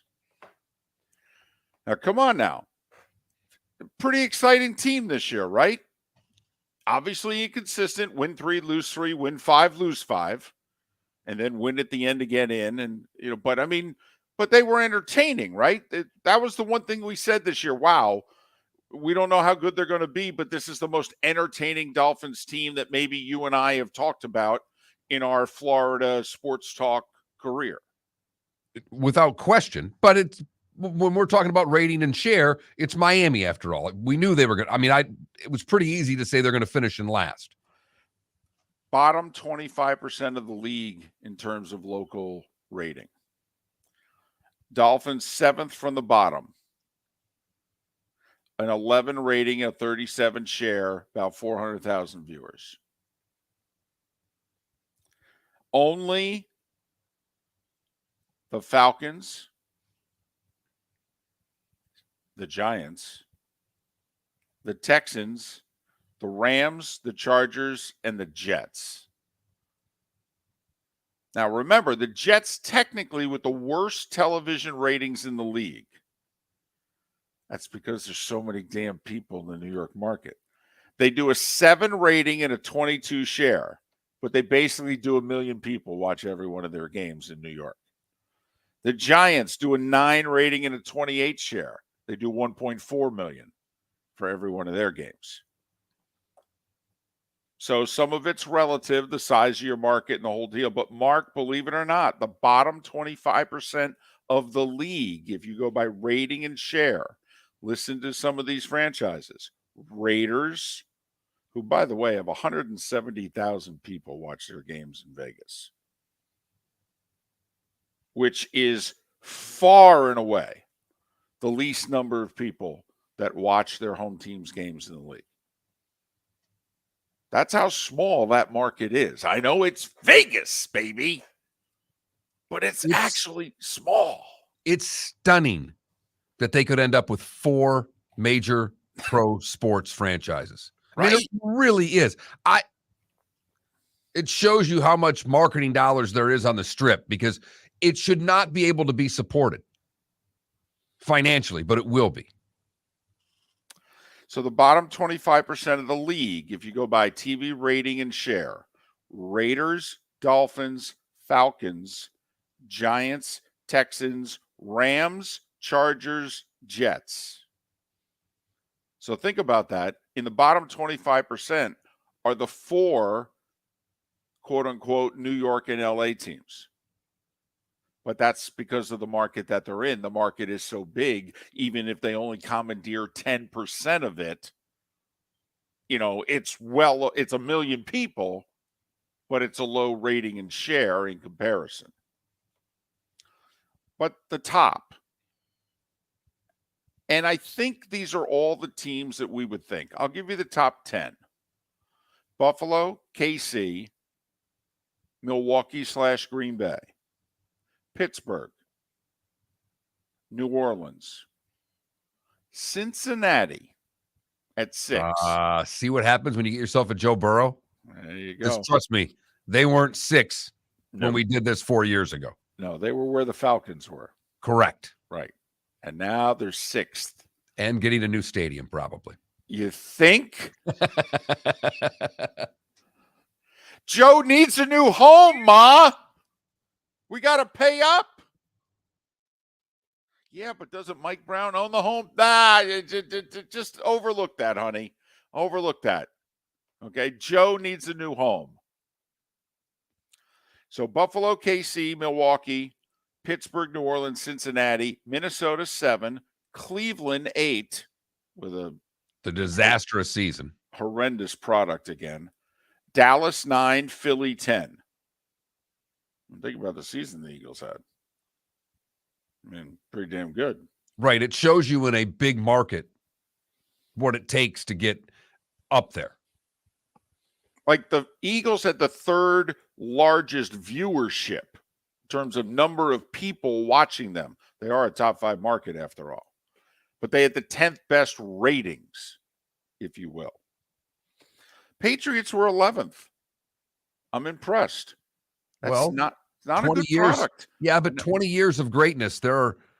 They've changed generations of New England sports fans to liking the Patriots more than whomever might have been their first choice for a Boston team. The Patriots have replaced that on a lot of people's minds with what they've done, and it makes sense. So Patriots 11, Baltimore 12, Seattle 13, Detroit 14th, Titans 15th, Denver 16th, then Indy, Chicago, and then Jacksonville, Tampa are 19 and 20. The Niners, by the way, 21st.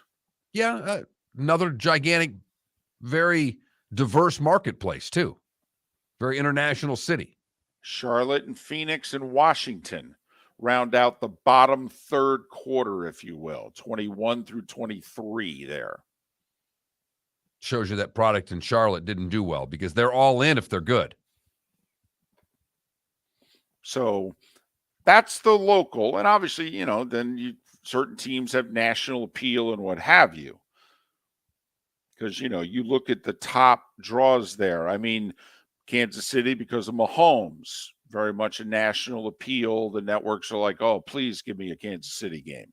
Buffalo, because of what happened a few weeks ago in Cincinnati, that's for this year's playoff, kind of like America's Team 2.0.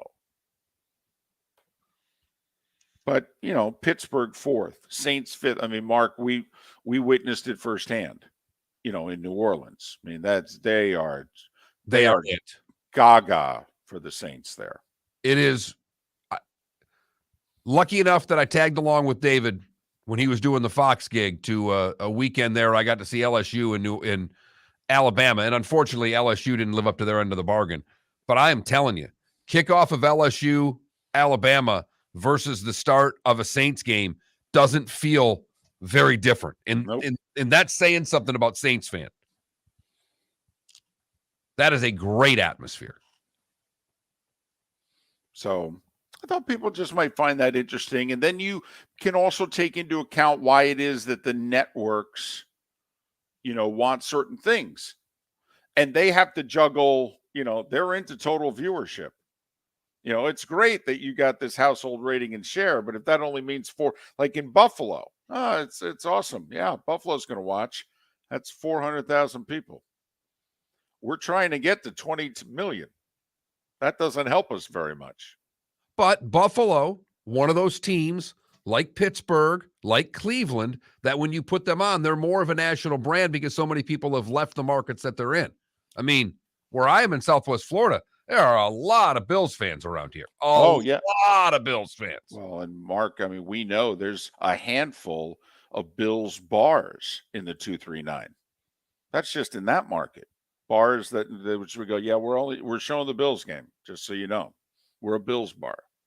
Used to drink before I was old enough at Bill's Bar in Carlton, Michigan. That's when you had a bar. And what's the name of who owns it? Bill. What's the name of the bar? Bill's. As in Buffalo? No, Bill. He's right there at the corner. Oh my gosh. You want to talk about a Bills bar? I was on Church Street in Orlando getting ready for the Dolphins game, and there was an outdoor bar with a big screen. Hundreds and hundreds of Bills fans. Yes. They're everywhere. Yes, the Mafia. I could not believe what I was seeing. That's right. And number one local ratings in the country this year. 45 ratings, 77 share. Number one, Chiefs number two. And then Packers, Steelers. And you want to know why NBC chose the Packers-Lions game as opposed to the Jags-Titans? I'm really surprised they did. Right. Mm-hmm. You may be surprised. You were the only one. By the way, David, we brought up Live Golf in the last segment and talked about their new deal with the CW, which had people, chiming in with their CW comments. But we did get this one basically telling me how I can watch the CW, and then said, I'm a proud 50-something America. I won't watch Live Golf. It's unpatriotic, and you should be ashamed of yourself if you watch any of it. Bunch of it traitors, anything for the money.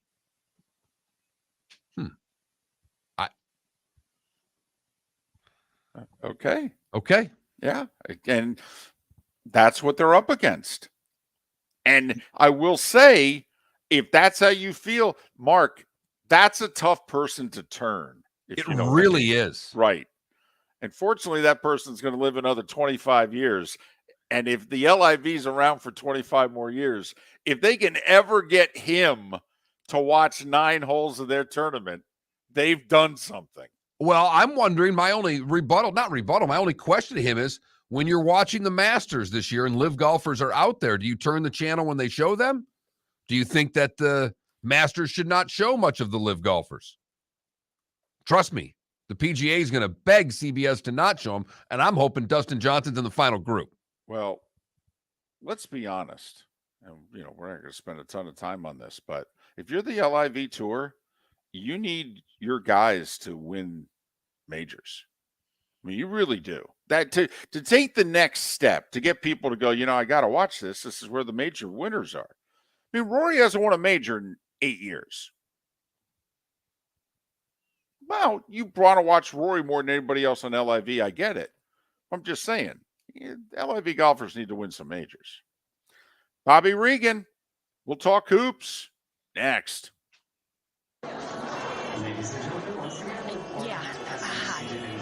Excuse me. Hey, the line starts back here. Ma'am, if your party's not here, you're going to have to go around again. If you had the opportunity to avoid all this, wouldn't you? Salt Life, making your trip to and from the airport seamless and stress-free. Salt Life is supported with the help of local partners like Zeffy's Tavern and Pizzeria at 41 and Wiggins Pass. Award-winning pizza with a cool rock and roll theme. Don't miss North Naples' newest sensation, Zeffy's Tavern and Pizzeria. When it's time to leave, book with the award-winning service for Naples Daily News Best of 2021. 250-mile radius, live 24 hours a day, 7 days a week. Serving a 250-mile radius of Southwest Florida over 15 airports. Salt Life Transportation, the official transportation of the Miller and Moulton Morning Show. Book now, 239-308-8686, or online at saltlifetransportation.com. Bring your big mouth to John Smith Subs and indulge in their overstuffed subs with the freshest quality ingredients. Enjoy our famous steak bomb with perfectly grilled marinated sirloin steak topped with provolone cheese, grilled onions, peppers, mushrooms, crispy bacon, juicy tomatoes, and creamy mayo. Boom! Made-to-order crispy fries can be paired with the Gator, the Cuban, the Chicken Bomb, or the Italian. Love local. Eat delicious with John Smith Subs. Find a John Smith Subs location near you today. Mark Miller for SWFL Golf Carts, or online, flgolfcarts.com. If you're looking for a golf cart, an e-bike, or an e-motorcycle, go visit Alex and the gang at SWFL Golf Carts. flgolfcarts.com online. Check out their whole inventory. If you're looking for a custom cart, they can take care of you. 2-seater, 4-seater, 6-seater, they've got you covered. E-bikes, nobody better for value and service. E-motorcycles, check them out. Again, FLGolfCarts.com. FLGolfCarts.com. Miller and Moulton here for the Clutch Vodka Play of the Day. Mark, remember Nick Charles, Fred Hickman, the CNN Play of the Day? Yeah, CNN did a nightly sports show. That was a while ago. Yes, it was. Just work with me. Everyone liked the pod, the Play of the Day. So how about we have the Clutch Vodka Play of the Day? Sounds good. Fun. Smooth. Like Clutch Vodka. Listen weekday mornings for the Clutch Vodka Play of the Day. That's Clutch with a K. David Moulton for Napa, Napa Auto Parts, and Napa Filters. Insist on Napa filters for your vehicles, or if you're a do-it-yourselfer, only buy Napa filters. Napa has a filter for almost anything on earth that moves, whether it's motorcycles, foreign and domestic cars, vans, SUVs, earth-moving equipment. You get the idea. Napa Auto Parts, Napa filters. Insist on them for your vehicles, or if you're a do-it-yourselfer, only buy Napa filters. You were listening to Miller and Moulton on the Florida Sports Network.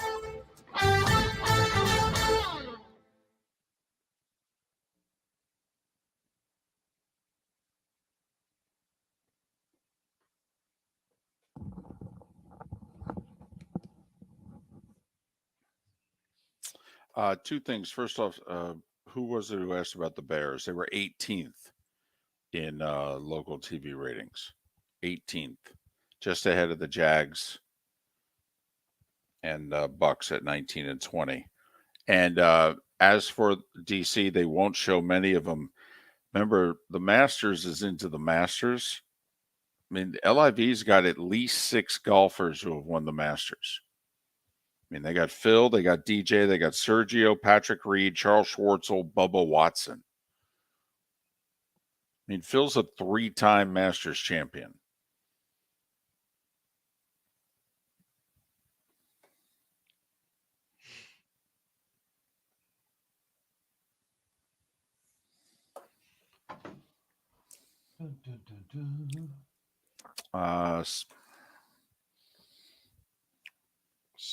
Where was Seattle? 13th.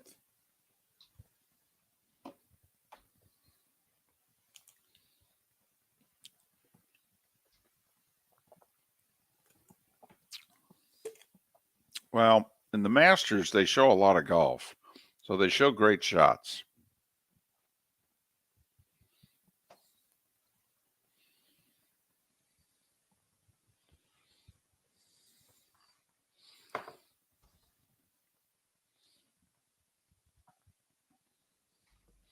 And besides DC, they're going to show every one of Tiger's shots, and he ain't going to be near the top of the leaderboard.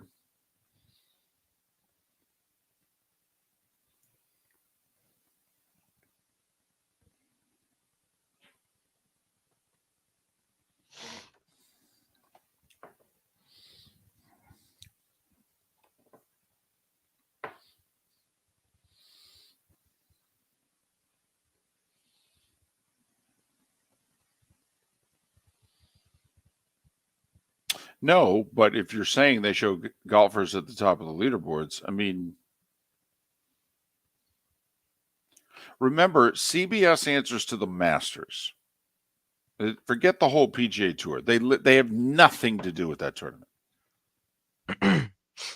Hello, friends. They're lucky if they get invited.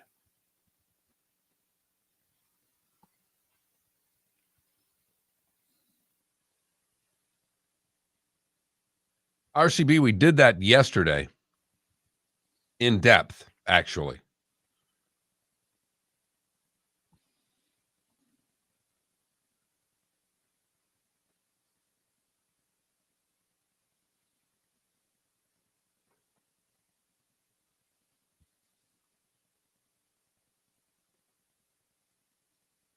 God, does Live Golf piss people off? I don't get it. Adam, I don't think they need better courses. I think they need a new wave of golfers, quite frankly. You know, what they did in the first wave is impressive, but now they got to start getting, you know, if they don't have a second wave. Bobby's on hold. We got like 20 seconds. Real quick. this bar that I saw, it was like a World Cup watch party. Yeah, that's what the Bills fans do. You don't get it because you're a Easy. Miami fan. And I'm not trying to be a dink here. No. Dolphin fans are not I know. other fans. I They're the know. worst fans in the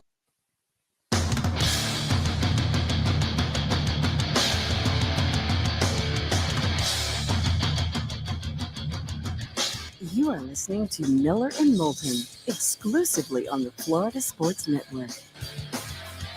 And now, here's Mark Miller and David Moulton. Third hour of Miller and Moulton. Final hour in Lake City and surrounding areas. Tampa, St. Pete, Port Charlotte to Venice. Halfway home in the 239. Thanks so much for being with us. Miller and Moulton, the Florida Sports Network, floridasportsnetwork.com. Bobby Reagan's kind enough to join us once again. He covers hoop for Barstool. You can follow Bobby on Twitter at Barstool Reags. Barstool, R-E-A-G-S. Bobby, it's David and Mark once again. How are you? Good. How you guys doing? Well, we're doing great. Let's start with one of your favorites. Let's start with Kentucky. And I know they've had a good 4 days. But when you look at Calipari and the program, is this just a rough start to a season, or is there a lot more to it than that? So it's a combo, right? We have seen a season somewhat similar to this when you look back at the I'm trying to get my years right, the 2018 year, where they had Shea Gilgeous-Alexander, Quade Green, and it's very similar now to the Severe Wheeler and Casey Wallace backcourt. That was the year with Kevin Knox and P.J. Washington, where they went to West Virginia, got the win as massive underdogs, kind of finished strong. They ended up being a 4 seed and made it to the Sweet 16, where they lost to Kansas State. This year kind of mimics that when you look at, okay, you have Sheway, who's the P.J. Washington. You have the backcourt dilemma. You have that road win that happened about the same time and kind of turned the season around. So there is hope. Like, it's not completely dead, but it's frustrating because, listen, like, it sounds very contentious, but and stuck up in some other words I probably can't say on radio, but it's Kentucky basketball. Like, it's just we can't be sitting here doing that as Kentucky fans, and that's not what the program is. So it's frustrating, but there is hope. And it seems like Calipari has kind of figured out what everyone has been screaming for with the lineup rotations. How safe is his job? I mean, I know that's unheard of, but my goodness, you're not the only Kentucky fan that I talk to, and boy, there are a lot of them that are clamoring for it, and you know how momentum can get with coaching jobs, particularly when it's that important. Yeah, so I urge Kentucky fans to take a step back, and I wanted him, no matter what happened this year, I wanted him for one more year.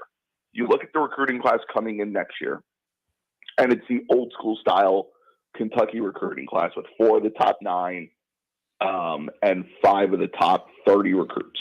One of the recruits is Jeff Shepard's kid, obviously a Kentucky legend from Kentucky. It's the old school, what we're used to seeing out of Calipari recruiting class.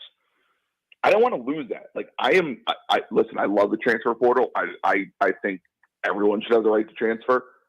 I'm not a huge believer in the transfer portal saving a program.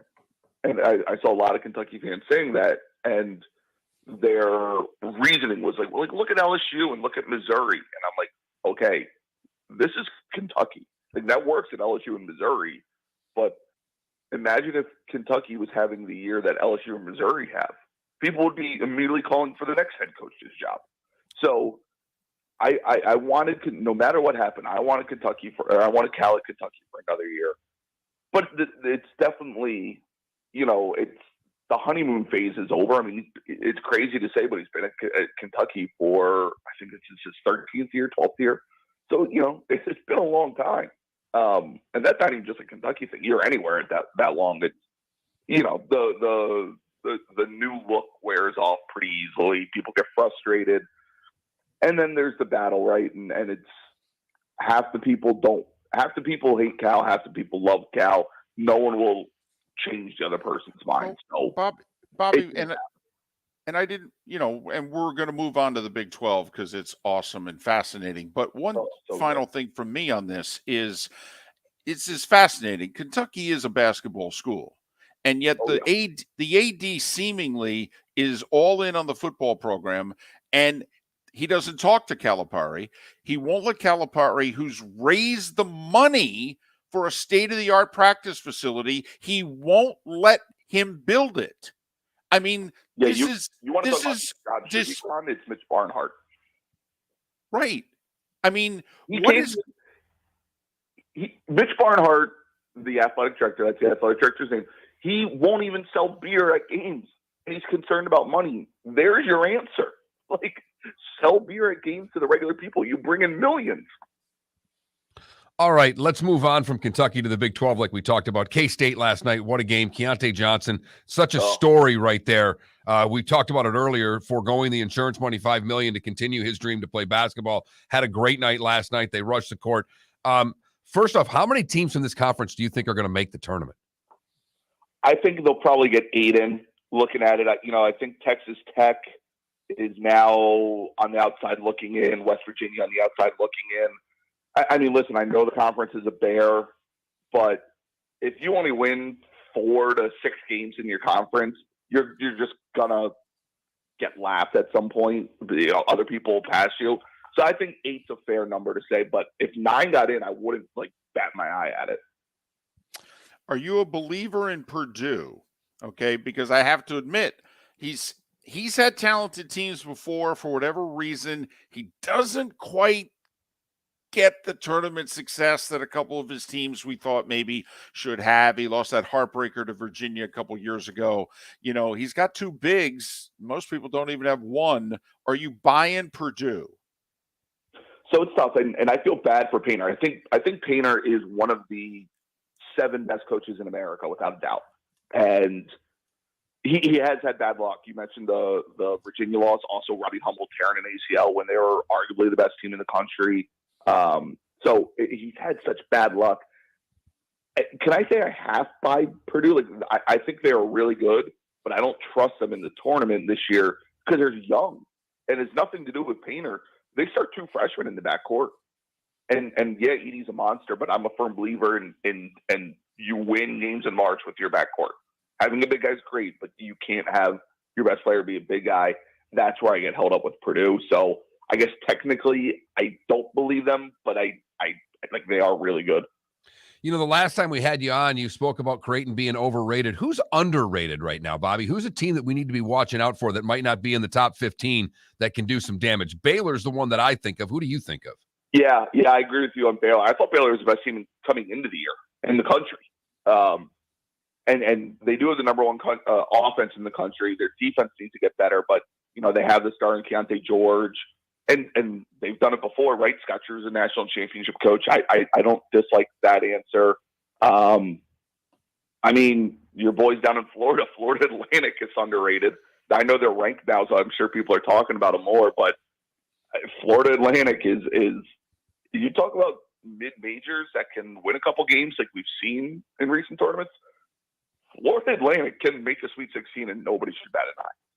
Dusty May, the head coach there, remember that name because he's not going to be there in about 10 weeks. No, he's not. And I mean, it's part of the job. It's part of the lifestyle. But yeah, he'll be a high major coach at some point. Is Wake Forest the best team in North Carolina? And also, it doesn't happen very often. I think it's only happened like 3 times since the tournament's gone to 64 or more teams that all 4 teams there connected are going to make it. It looks like, Carolina, Duke, NC State, and Wake will all get in. Is Wake the best? They are currently playing the best. I think UNC probably still has the best talent at full strength. I can't wait. I'm actually going to Wake to see them play a week from Saturday against NC State. So, yeah, it's awesome seeing Wake back. It's awesome. I do have a soft spot for Wake and for the Research Triangle. I like when that rivalry is good. It reminds me of the old school ACC in like the early 2000s and the mid 90s. So there is a soft spot. I do want to see, much as I hate Duke and Carolina, like yes, I want them to be terrible, but I do have a soft spot for when those four teams are good and those games matter. Like the ACC has just been so bad. It does suck to put on a game and just be like, all right, well, let's see if it stays within 15. I will tell you, I think it's one of the reasons why I want to keep bringing you back, Bobby, because I did my first radio show was in Raleigh. I referred to Carolina as powder blue, not Carolina blue. And I had a listener who would call my boss every day demanding I be fired until I referred to their color as the proper one, and they're still powder blue to me. I'm going to let you have the floor here, Bobby, because there is talk of this tournament expanding. Try to do this without getting us fired and using bad language. But just what a travesty to you this would be if the tournament gets their way. They've already recommended it. Greg Sankey is in favor of it. He gets what he wants more times than not. How can this train be derailed to not go to 90 whatever teams in this tournament? I just hope we use common sense, right? And, I did have to laugh because I feel like you guys should have the loop that you always see on network comedies of just the bleep button coming off here. But what are we doing? It's the perfect setup. 68 teams, fine. 64 teams is the perfect setup. You have, I don't know if it's the visual of 4 regions of 16. You have the 3 weeks. You have the back-to-back loaded weekends heading into Final Four and Championship Monday. Everyone complains that the college basketball regular season doesn't matter because, you can win the conference tournament and get in. There's 64 teams, even though there's really only 32 at large bids, or 68 teams, and there's 36 at large bids. But going to 90 means, guess what? Like those teams, when you look at, they said the ACC is not that good this year. Oh, you're telling me all of a sudden like Boston College at 8-11 is on the bubble? But what are we doing? No one cares about that. To me, it's simple. Any coach who wants expansion is doing it to save their job and they want more money. Anyone who says that, it's a very simple process to make the field of 64, field of 68. You'll win games. And that's how simple it is. You have 2 chances. You win enough regular season games to get in, you win your conference tournament and you get in. Everyone has that shot. Everyone has the same shot to make the tournament. You win your conference tournament, you're in. That goes for low majors, mid majors, high majors. Just win. I don't understand where we feel the need to get to 90 outside of it, trying to be a cash cow. There you go. It would ruin the regular season, the point of the regular season. He's Bobby Reagan. He covers basketball, but college hoops for Barstool. Follow him on Twitter at Barstool Reags. Bobby, as always, all the best. Safe travels. Miller and Moulton here for the Clutch Vodka Play of the Day. Mark, remember Nick Charles, Fred Hickman, the CNN Play of the Day? Yeah, CNN did a nightly sports show. That was a while ago. Yes, it was. Just work with me. Everyone liked the pod, the Play of the Day. So how about we have the Clutch Vodka Play of the Day? Sounds good. Fun. Smooth. Like Clutch Vodka. Listen weekday mornings for the Clutch Vodka Play of the Day. That's Clutch with a K.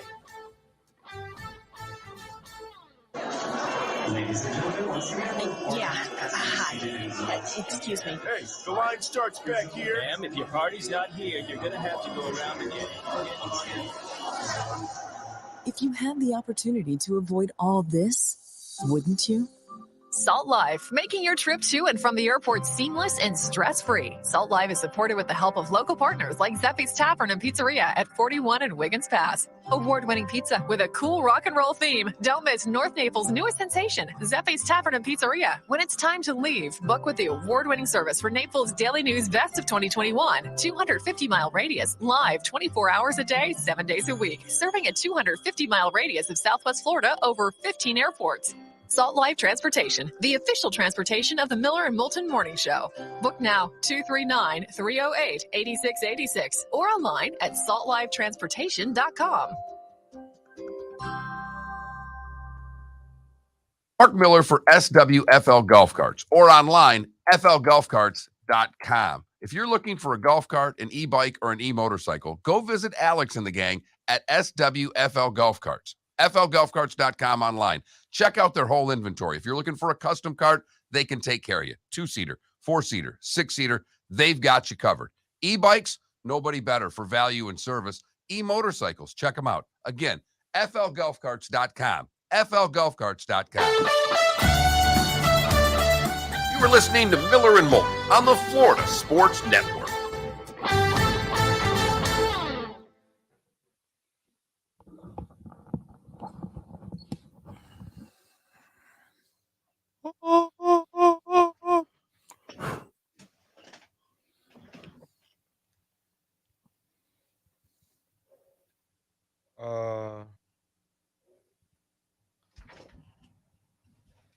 Oh, it was a car crash, Adam. I just saw the story that he had died. I didn't see why.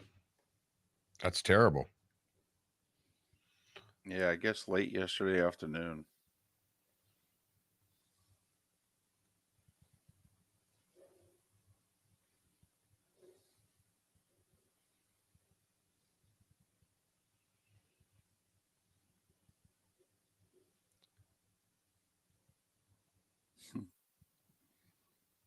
Man.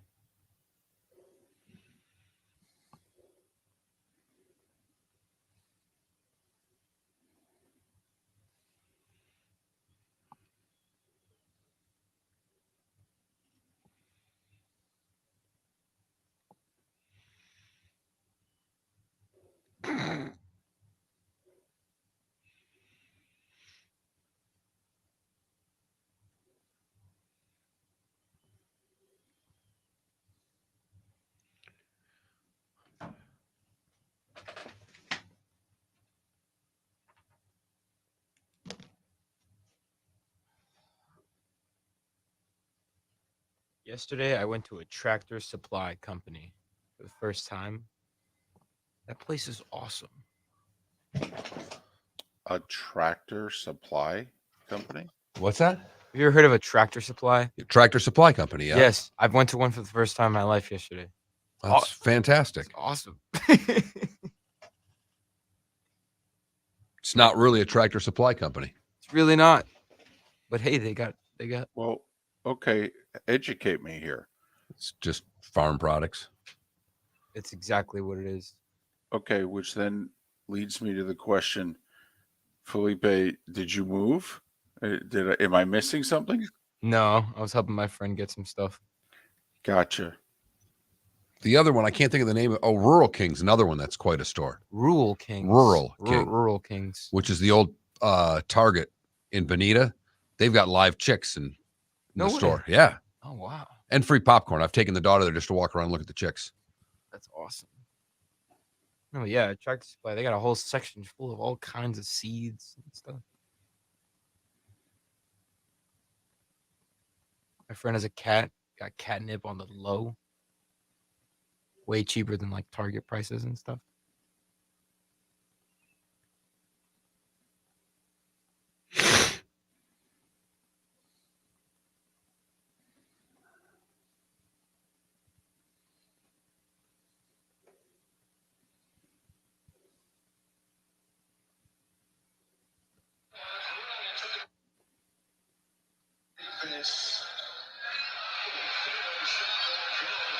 How is that not a foul?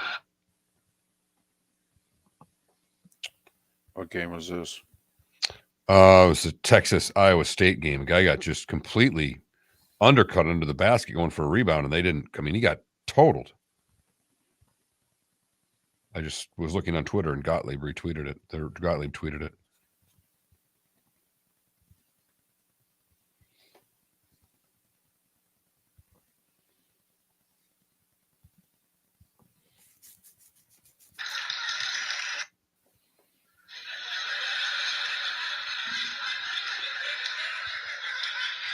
Has anyone in here ever been out?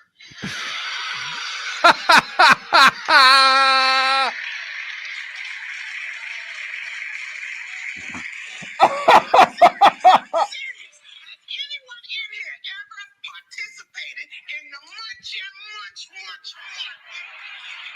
Because they celebrate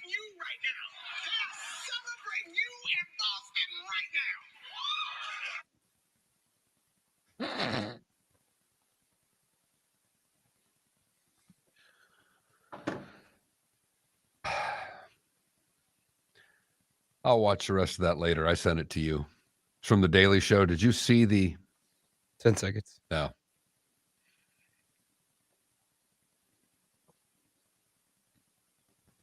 Here we go.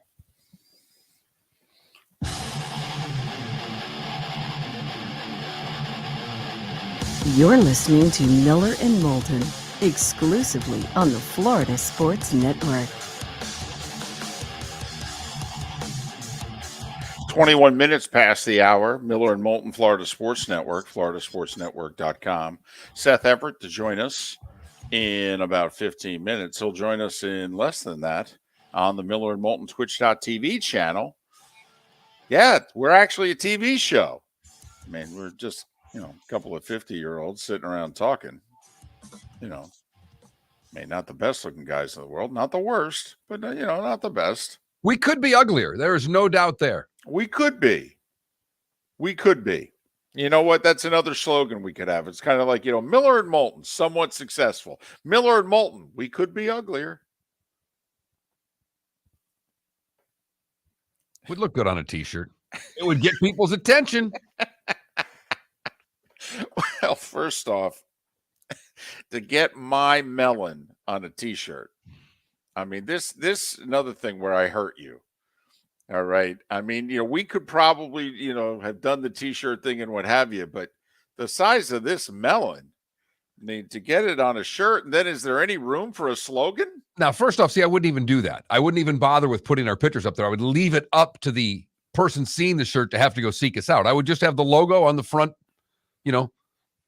left breast pocket, if you will, the Miller and Moulton logo, which we both like, that little microphone with the M&M on it. Mm-hmm. And then on the back, it would just simply say, "We could be uglier."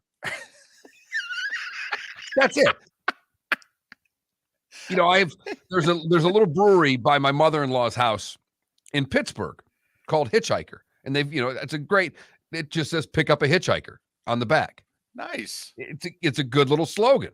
Nice. And I've worn the shirt and people, they kind of walk. What is that you're wearing? So I would just think if we had a shirt that said "we could be uglier" with Miller and Moulton on the front, would you wear it? Would I? Oh, of course. Absolutely. Well, then you see, that's the one thing I've never really worn. We've never had our own merch. We've had station merch. Right. We've had team merch. Uh-huh. You and I have worked for different teams. Right. But we've never had our own merch. And that leads to the question, would you wear your own merch? Yeah, I would. I mean, it'd have to be decent, though. I wouldn't wear it just because it was promoting the show we were in. I mean, no offense. If it was ugly or it sucked, I would just be like, I'm not wearing that. Sorry. So if it was just simply, the Miller and Moulton logo on the left breast pocket and nothing else on a T-shirt, you'd wear that because the logo looks good. It has nothing to do with the fact that you're promoting the show. Well, I'd wear it because, I buy very few new clothes. I mean, I have T-shirts that are 20 plus years old and that, I need stuff that fits. So yeah, I'd wear it, but, not because I really wanted to. The Miller and Moulton merchandise store scheduled to open in 2025. We're like that sign that they changed it every year. Coming in spring of 2022. Oh, wow. We've passed that. Oh, I'll just turn it to 23. Okay. You're at least smart enough to put it far enough down the road where, by then we really should have it, or will be no more. It'll be one or the other. So, hey, you mentioned a hitchhiker. A, when's the last time you hitchhiked? And B, when's the last time you picked one up? Haven't hitchhiked in at least 25 years. There's no way I did it even past my early 20s. The last time I picked up a hitchhiker, easy for me to say, we did a family trip to the Eleuthera Islands in the Bahamas. And I picked up hitchhikers every single day. Locals just kind of walk, and it was right. You pick them up and drop them off, and it was great. My son and I'd go out for a little trip. Hey, there's someone walking. Let's pick them up. And so I did a lot of picking up of hitchhikers there. I don't know. I can honestly say I don't think in this country I've ever picked up a hitchhiker. Really? My mother did when she left home and went to California And she said, she picked up a hitchhiker so she had someone to ride with on Route 66 across the country back in the early to mid 60s. Or I guess mid 60s. It's been a while. I mean, there's no doubt. I mean, there was a time when you would just, I remember when growing up and in the 70s, you picked up hitchhikers all the time. People were just, whatever, the car broke down or they just needed some help. You just picked them up. Okay. There was not a concern about something bad was going to happen to you. Okay. Now I think we are worried about safety. And so we don't do it anymore. Okay. David, we don't even take a grocery cart from another person at Publix after they've emptied it and put it in their car and be kind enough to walk it. Hey, I'll take that cart from you. We don't pick up a hitchhiker. We don't even look at strangers anymore, for the love of God. Starting to remind me of that comedian's routine where somebody rings the doorbell, they turn the lights off and they hide. Get under the couch. Right. But I just think that the hitchhiker also has been stereotyped. And I don't know if the movies did it or what have you, that, you were not seen as something was wrong with you when you hitchhiked in generations past. You were seen as if you were down on your luck, whatever, your car broke down or you needed a ride. Walk. Right. God forbid you just needed a ride. Okay. What are you going to do? Well, I'll start walking and, I'll hitchhike and eventually somebody will pick me up and I'll get there. Okay. But I couldn't pick up a hitchhiker if I was driving with my wife. Oh, goodness, no. Now, have I picked up hitchhikers? Absolutely. I have.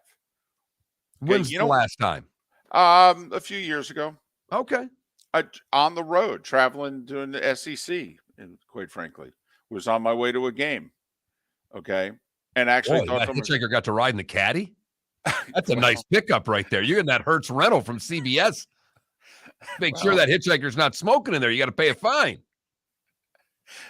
In all fairness, it's Avis. CBS is Avis. But, whatever. But, but yes. Although, don't really get the caddies anymore. Okay. But, man, that was a nice run. Let me tell you. 06 through about 2014, that was a nice run. You in a red Cadillac was something special, David. Got that right. Okay. People drive by me. What is that loser doing in that car? Man. Not a chance. Not a chance when they say they don't think that. They think, who's that high roller in that car? Plus, I didn't have gray hair yet when I was in the caddy, But so that's all. You said hitchhiker. It made me think, just hitchhiking. That wasn't an awful thing a generation ago. Now, well, there's something wrong with that person. If you let them in your car, they're going to stab you in the neck. Well, the thing is that hitchhiking in Florida, you have the chance that you let a Florida man into your car. And you don't want to do that. You want to stay away from that. Really? Just so you're anti-cracker, are you, Felipe? I mean, the Florida man, there's no limits, no boundaries to the By the way, Florida man? Yes. It's a thing. Oh, yes. The infamous the Florida man. Really? Doing Florida kinds of things. Yes. Mm-hmm. I'm actually stunned that you don't know what he's referring to. This is the guy who holds whether it's the state flag or the rebel flag and walks out in the middle of a hurricane and stands in the middle of the road. That's Florida man. Wow. Or Florida man caught massaging a crocodile in a lake while butt naked. Right. Well, I have to admit, I haven't picked up a naked hitchhiker. Okay. But I wouldn't be, shy away from the guy if he was standing there holding a Florida flag. No, but if he had a crocodile, I would think it'd be a good idea to not let him in the car. That's true. I got a hatch. I figure the crocodile could get in. Yeah. So, but, oh, well. You mentioned hitchhikers. I just started thinking about it. You know what's difficult to do when you have a female hitchhiker to convince her to get into a car when a guy's driving? Like a woman a few years ago really needed a ride. And I said, listen, you can sit in the back seat. Okay. Honestly, you don't have to be near me. You don't have to talk to me. I'm just trying to help. She wouldn't do it. Oh, okay. I don't think you're that scary. I know. Showed her the wedding ring and everything. I don't even want to know your name. Seth Everett, not scary at all. We'll see if he's ever hitchhiked next on Miller and Moulton right here on the Florida Sports Network. Mark Miller for SWFL Golf Carts or online, flgolfcarts.com. If you're looking for a golf cart, an e-bike, or an e-motorcycle, go visit Alex and the gang at SWFL Golf Carts. flgolfcarts.com online. Check out their whole inventory. If you're looking for a custom cart, they can take care of you. 2-seater, 4-seater, 6-seater, they've got you covered.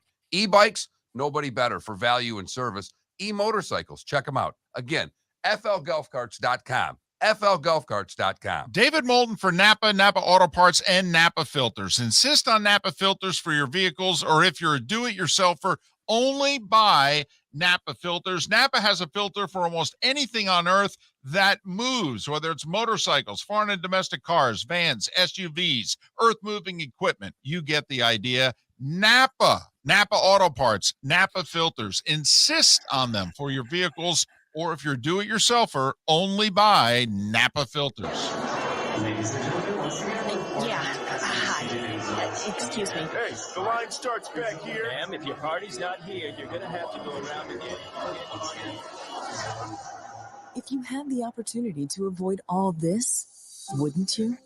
Salt Life, making your trip to and from the airport seamless and stress-free. Salt Life is supported with the help of local partners like Zeffy's Tavern and Pizzeria at 41 and Wiggins Pass. Award-winning pizza with a cool rock and roll theme. Don't miss North Naples' newest sensation, Zeffy's Tavern and Pizzeria. When it's time to leave, book with the award-winning service for Naples Daily News Best of 2021. 250-mile radius, live 24 hours a day, 7 days a week. Serving a 250-mile radius of Southwest Florida over 15 airports. Salt Life Transportation, the official transportation of the Miller and Moulton Morning Show. Book now, 239-308-8686, or online at saltlifetransportation.com.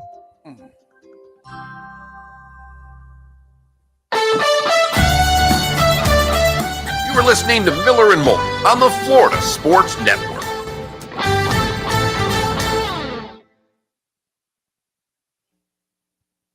Hi, Seth. Good morning. How are you? Good. If you Google the words Florida man and your birthday, Yes, you beat me to it. you'll always get a story. Mm-hmm. That's like a trend. Yeah. Seth, I've got a lot of questions for you right now, and they're not really on-air questions. They're just off there, and they're not big deal. Because I have some sports docs that I want to talk about. But Good. I just want to talk to you about your shirt. Oh, yes. So I watched the game with them wearing the jerseys. The reverse retro? Yeah. When was that ever their jersey? No. I'm looking through their jersey. Is this just a new? Because I hate reverse retro is not a throwback. A reverse retro is a new design based on something homage to your history. And so what that jersey is homage to the Colorado Rockies without using the Rockies logo, which is what the first iteration of the reverse retros. Remember, the Hurricanes used the Whalers logo and the Avalanche used the Nordiques logo, and that was offensive to the cities that lost the teams. So what they're doing now is, for example, the Wild are using North Star's colors, but they're doing the Wild logo. Gotcha. I don't like the reverse retro. I'm just saying. Love them. Watched the game. I was very confused watching them play the other night with them on. I didn't like it. Yeah, no, I think they're awesome. Some teams, like the Islanders, have the fisherman logo. I think that's great. I love reverse retro. I think they're cool. I just think that they should wear them. Reverse retro might be the worst looking thing that's ever been on. Florida's is interesting. It's blue. The Canadians is really nice. It's an homage to the Expos. Yeah, the Canadians is. I hate it. Oh, that's cool. I love them. I love all of them. Light blue on the Montreal Canadiens. It's like the U.S. Olympic team wearing light blue. Our colors are red, white, and blue. We wear red, white, and blue. Pedro Martinez and Larry Walker. Yeah, I was looking for Andre Dawson, but that's a whole nother story. The Montreal Canadiens should be like Alabama football. Okay. Thank you. We wear two uniforms. We wear one that's red and one that's white. Listen, that's sports. You know, the NHL's trying to say if the NBA can wear 76 different permutations of uniforms and the And the NFL has 76 different helmets. And I should just quit being the old man on get off my lawn guy, because I know what they're doing. They're just selling more of them. I go to our minor league teams games, and there's 47 different jerseys I see from all the different options they've had. The Devils were in Anaheim, and a bunch of fans had the reverse retro jersey on. Like, it's selling like hotcakes. Hotcakes. First That's off, not a thing. do hotcakes sell anymore? When's the last time you went to IHOP? Years. Okay. Just going to say. Years. Oh, but I'd love IHOP right now. Oh, the best. IHOP 3 or eggs, Waffle 3 House? pancakes. Oh, tremendous. Seth, IHOP or Waffle House? IHOP. Any day. Not even close. I have never been to a Waffle House. That's like a topic of discussion. Seth, we're going to bring this up on the show. What, IHOP? No, Waffle House. Okay. I think I've been once. Good morning, Sandra. I forgot to leave the key. Can you? Oh, forgot to leave the key.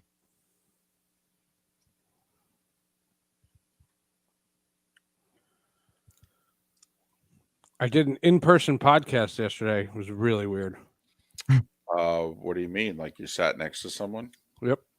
Came over in here. We did it in here. Oh, somebody came to your house? Yeah. Oh. It was weird. Felipe, feel free to turn Mark up again. Oh, almost failed the whole week. Okay. Almost. Keyword. Forgot to put the key under the mat for the cleaning lady. Oh. Wife's out of town for a week. Just called her, gave her the garage code. She's in.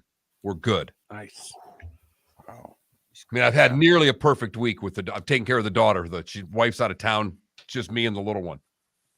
A lot of pressure, Seth. I understand. I've had that pressure. I love it. It's scary how much I do love it.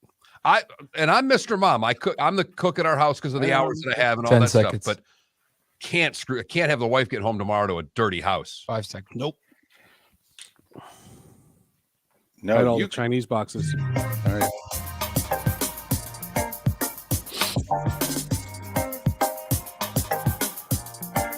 Welcome back to Miller and Moulton, only on the Florida Sports Network. 22 minutes before the hour, Miller and Moulton, Florida Sports Network, floridasportsnetwork.com. It's that time of the day and the week to welcome our friend Seth Everett. 3 great podcasts, Sports with Friends, Hall of Justice, and Tech Stream, and 3 successful podcasts also, which is just remarkable because there's 8 million podcasts and 71 of them are doing well. But apparently Seth has 3 of them. So congratulations on that, buddy. Follow Seth on Twitter at Seth_Everett. Seth_Everett. He's wearing his New Jersey Devils t-shirt. Is that from year 1? That's a reverse retro style t-shirt. Sakes. Love it. That looks very Colorado Rockies. Love the Colorado Rockies logos. On the video game, the NHL 23, you can play as the Kansas City Scouts or the Colorado Rockies. I think that's awesome. Now, you play video games on Twitch. You did Twitch for a while, and you still did have for a while, but no. And I'm actually going to be doing something on Twitch in March. I'll have more info on it. I'm doing a charity game-a-thon where they raise money for hospitals to buy gaming equipment.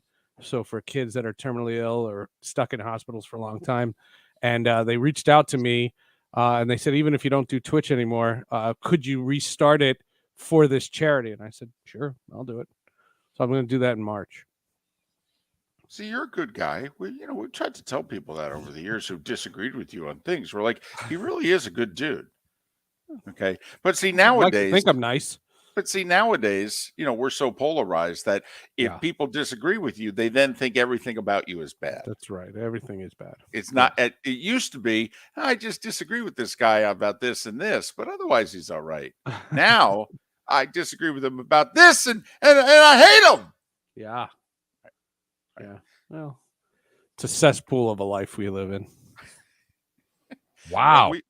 We brought up the LIV. earlier because Oh, it looks yeah. like they found a TV deal. Of course, they had to buy their way onto a network to do it, but they found a TV deal. And Seth, anytime we bring up the LIV tour, honestly, all right, people want to traitors. bomb. They want to bomb our homes. Yeah, They you're do. traitors. Mark, you know, because you It have was the text okay to line talk in about the front of you. World Cup, right? That's okay. Yeah, the World Cup was fine. Yeah. But Mark, is there anything, because you have the text line, is there anything that people get angrier at us about? And we don't even like throw out an opinion Because We you just you go, barely hey, this care, is in right? the news, right? Yeah. We mentioned the LIV tour. Oh my goodness, We're traitors. We're unpatriotic. right? We're anti-American. And I don't think there could be anything that's further from the truth about the two of us. But we find the Live Tour fascinating. We find if they get on TV fascinating. We find how the majors are going to be handled going forward with two factions of golf fascinating. I'm sorry, we do a sports talk show. It's controversy. It's good. No, that's a topic. It's a real topic.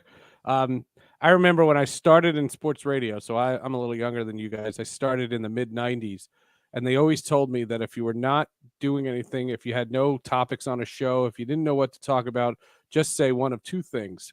Pete Rose should be in the Hall of Fame, or Casey Martin should be allowed to drive a cart. Do you remember the golfer Casey Oh Martin? yeah, Very no, much. that was a thing.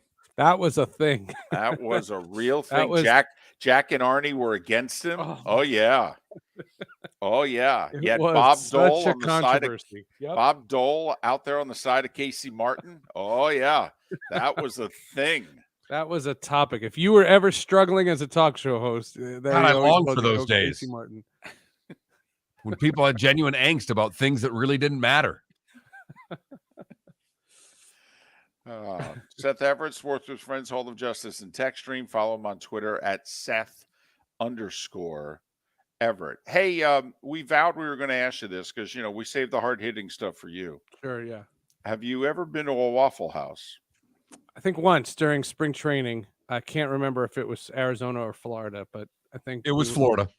Yeah, we stopped once. Okay. It's fine. Mention that because Trevor Lawrence and his wife and about a few teammates and their plus ones, they 2 a.m. after winning a playoff game dramatically, they went to a Waffle House. You're in Jersey, it'd be the equivalent of going to White Castle. A diner, yeah, or a diner, yeah. Yeah, there's a diner near my house that looks like the diner that Clark Kent and Lois Lane went to in Superman 2 when he lost his powers and he got thrown into the pinball machine.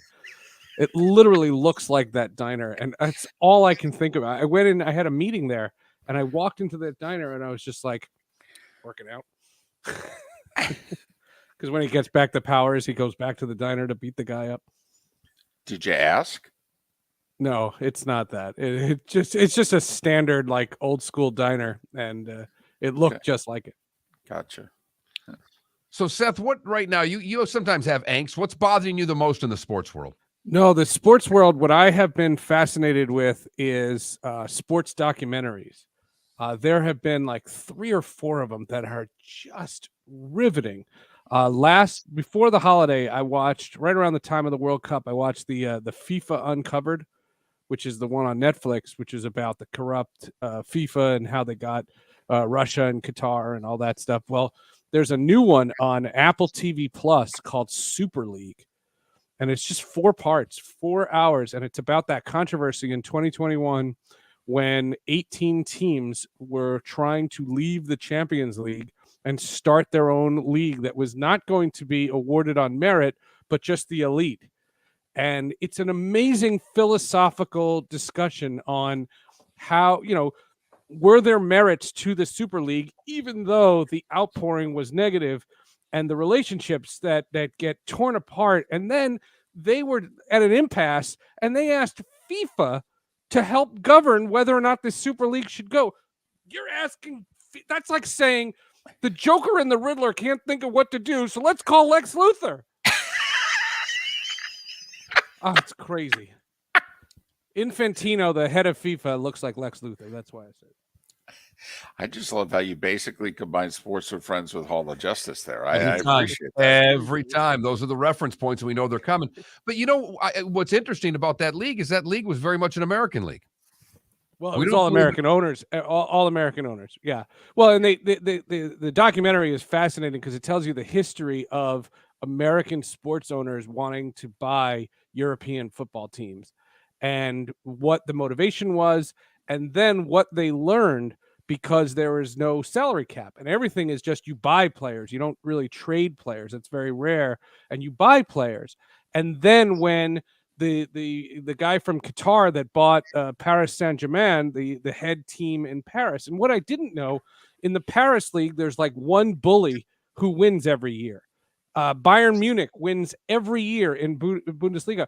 See, I didn't know that because I watched the Premier League, and there's like 6 or 7 teams in the 3 years that I've been watching it. There's 6 or 7 teams that are competing for the best. And what I'm fascinated by is relegation. I've talked about this with you guys. I think it's amazing that at the end of a season, bad teams are fighting for their lives. Well, Seth, what fascinates Miller and Moulton about relegation is how the owners of said teams have agreed to even the concept, because your franchise loses so much value if you get sent to AAA, which is why the American sports fan, I think, would love it.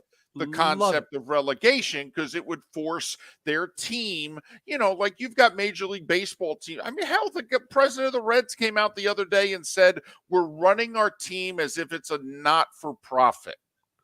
Right. Okay. Well, and the fan base is like, hey, come on now. The Orioles have a terrific season. They go above 500. They've spent $9.43 this offseason.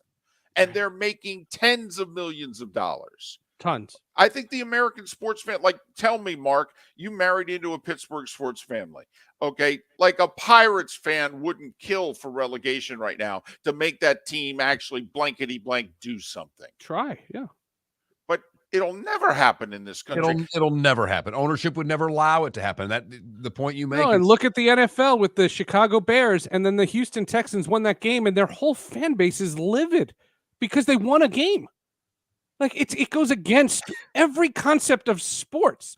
And I'm not saying that the Houston sports fan doesn't understand that the number 1 pick is more valuable than that particular win. And I root for a hockey team that beat the Pittsburgh Penguins one day and lost out on Mario Lemieux. So I understand all that, but relegation it inspires. And then you have a team that's battling to get into the top 4, which is the Champions League grouping. And if you're a bottom 3 team, you'd say, oh, that's a mismatch. But if that bottom 3 team is playing for their life, they're playing so hard, you can't rest on them. It means every game at the end of the season is fascinating. But the Champions League, this idea that, you brought in these Middle Eastern owners to just wipe the floor with everybody and ruin competition. And there's great interviews with fans in this documentary about when they were against the Super League. He said, I've never in my life rooted against my own team. It's a fascinating idea. You're rooting against your team. You want your own team to fail. Well, and for those that don't remember that story from a couple of years ago, what fascinated us about it was the first time that we thought that a fan base, because all of those fan bases basically stood up and said, I know you don't believe us, but we're telling you, if you do this, we're done. We're out. We're done. We're done. You'll be playing in empty stadiums. We won't care anymore. No merchandise, no ticket sales. Totally. We're done. And at first, for like a few days, they're like, yeah, okay. And then they were like, holy blank. Watch this thing. And what I give credit to the filmmakers, and I'm sorry I don't have their names, is you don't have to be a European football fan to watch this. You could know nothing about it. They talk to you like you're 5 years old. They explain everything with graphics of what the Champions League is, what the Super League was, what the Premier League is, what the Bundesliga is. You explain everything, and you see it totally clearly. That's a fascinating documentary. Well, Seth, I have to admit, I've been thinking of you because the story that fascinates me, which is probably sports talk radio death, all right, is how Major League Baseball is ready to go to war about streaming.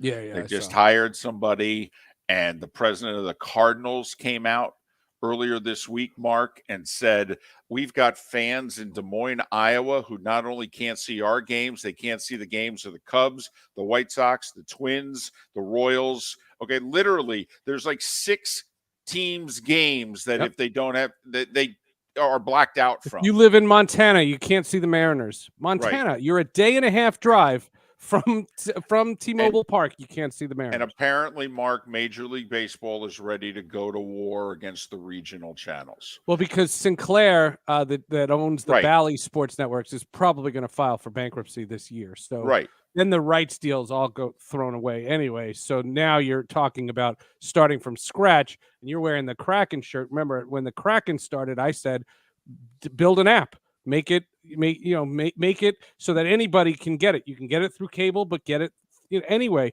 And the Los Angeles Clippers, to their credit, are the first pro sports team in America to do it. There's Clipper Vision. You don't need cable to watch Clipper games in LA.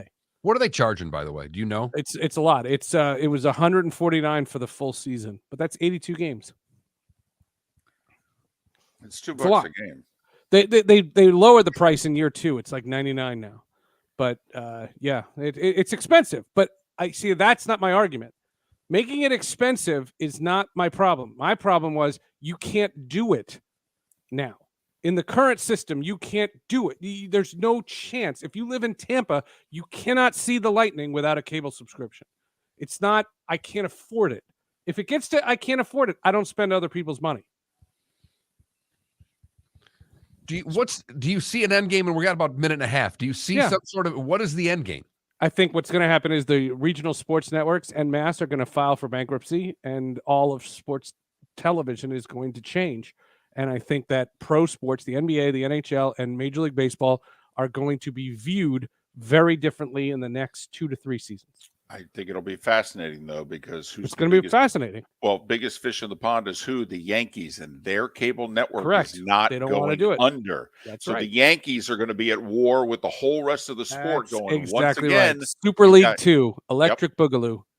All right, literally, we have 10 seconds on each. Go. Fine. Sports with Friends, Andrew Catalan, fresh from his 9th NFL season calling games, did Sports with Friends. Hall of Justice, why is the Mandalorian teasing something? Something happened with the Mandalorian in the Book of Boba Fett, and they're teasing it on ESPN like everybody saw Book of Boba Fett. Nobody did. And Tech Stream is about plagiarism and ChatGPT. Hall of Justice is complicated, but it's a really important Star Wars podcast. Book of Boba Fett? The Book of Boba Fett is a TV show. Something major happens to the Mandalorian. The Mandalorian season 3 trailer is just assuming everybody saw it. And how could you not see it? Social media went in outrage.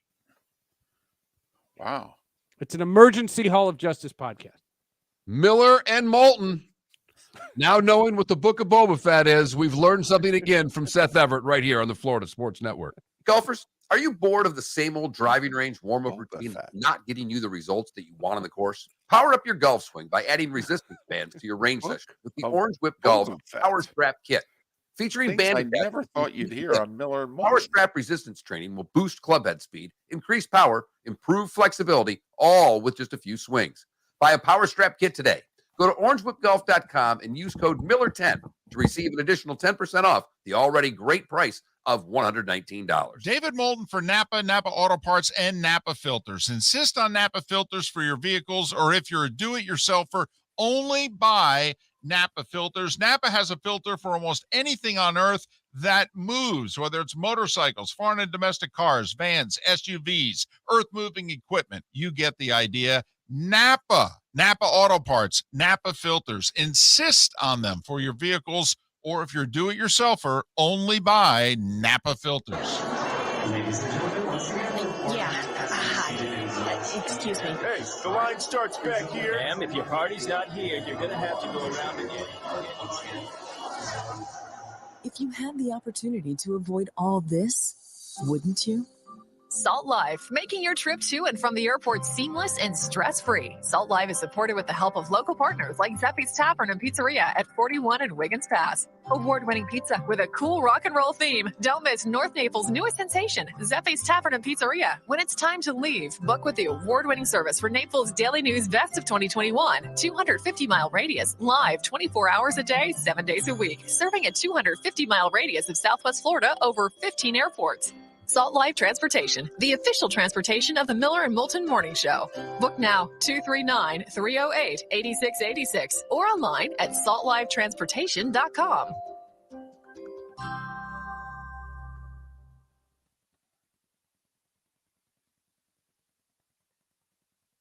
Mark Miller for SWFL Golf Carts, or online, flgolfcarts.com. If you're looking for a golf cart, an e-bike, or an e-motorcycle, go visit Alex and the gang at SWFL Golf Carts. flgolfcarts.com online. Check out their whole inventory. If you're looking for a custom cart, they can take care of you. 2-seater, 4-seater, 6-seater, they've got you covered.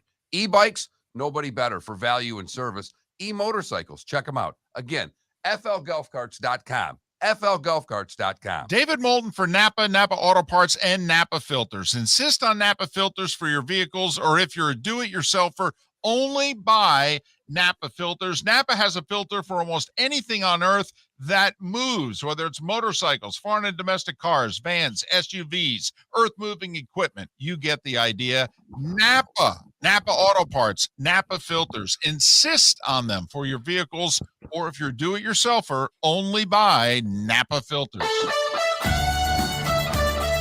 You were listening to Miller and Moulton on the Florida Sports Network.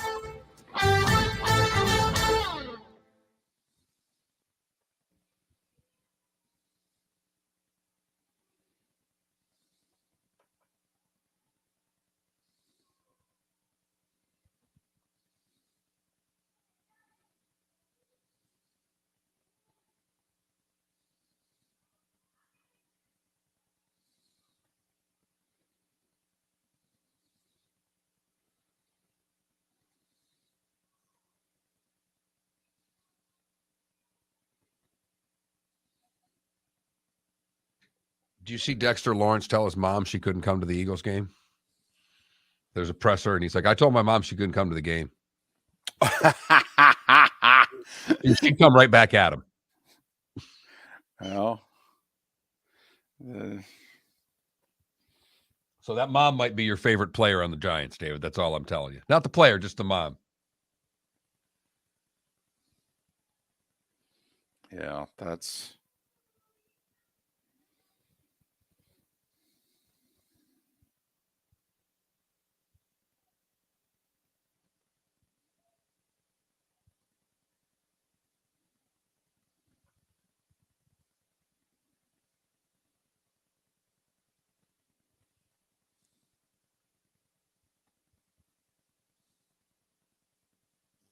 The Bengals were 4-4, giving up 3.75 sacks per game in weeks 1 through 8. They were 8-0, giving up 1.75 sacks per game in the following 8 weeks. Wait, say that again? The Bengals in their first 8 games gave Right. up an average of 3.75 sacks per game. Right. In they're weeks 4-4. 9 through 18, they gave up 1.75 sacks per game and were undefeated. Funny how that works. Yeah, they have 3 offensive linemen that are hurt for this game. It's just Mm-hmm.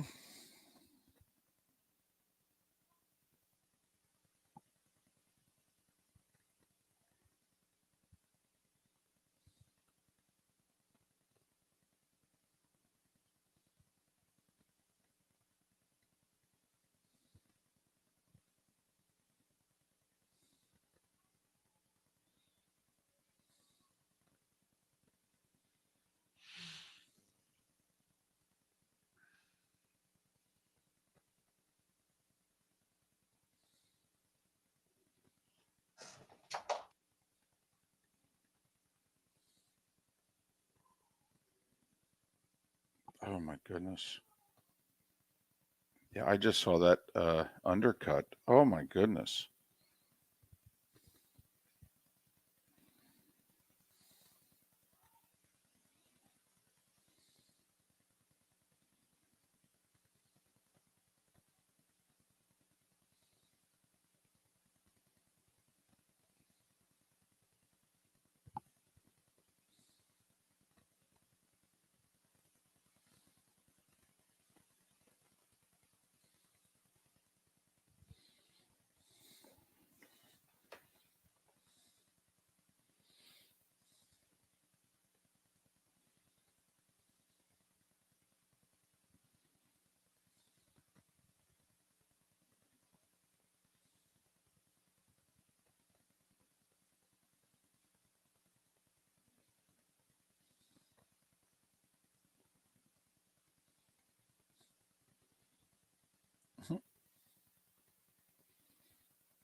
listening to Miller and Moulton, exclusively on the Florida Sports Network.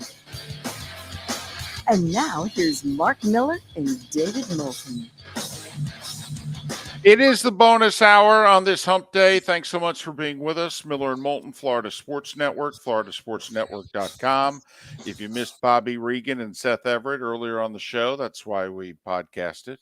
Go to floridasportsnetwork.com and download what you miss. Like Mark, we had a gentleman who picked us up in last hour for the first time today and said, hey, just wondering, you guys talk about where do the Buccaneers go from here? And, you know, we typed back to him, yeah, did it yesterday. I mean, you know, not that that's it. We're never going to talk about it again. But, yeah, we were on it yesterday, baby. Trying to figure out what direction they go in. And David's ready to tear it all down. Yep. I'm not. Let me ask you this. How much of the people who came back the last 3 years do you think they lose?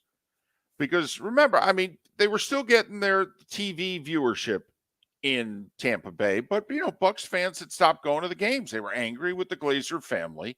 Okay, they were not winning, and they had stopped going. They said, no, we'll just watch it. We're good. And besides, they had the Lightning, who was actually putting forth a great product and winning. And they're like, you know what? If we're going to spend our money, we're going to spend it with them. Thank you very much. But obviously, Brady changed everything. Assuming he's gone. Like, for instance, you know, that you were not a diehard Bucs fan. You were just a casual sports fan. Brady went to the Bucs. You lived 2 hours away. You bought tickets. Couldn't do it fast enough. It was an investment as much as it was anything else. Go to a couple games and make them be free by selling the rest of the tickets. But still, you did it. And they sold out quickly in the suites and the whole deal. Just curious, it's a 65,000 seat stadium, basically. And they were selling 45,000 seats the last couple of years before Brady. How much of that 20,000 difference do you think they lose if he leaves? Most of it, because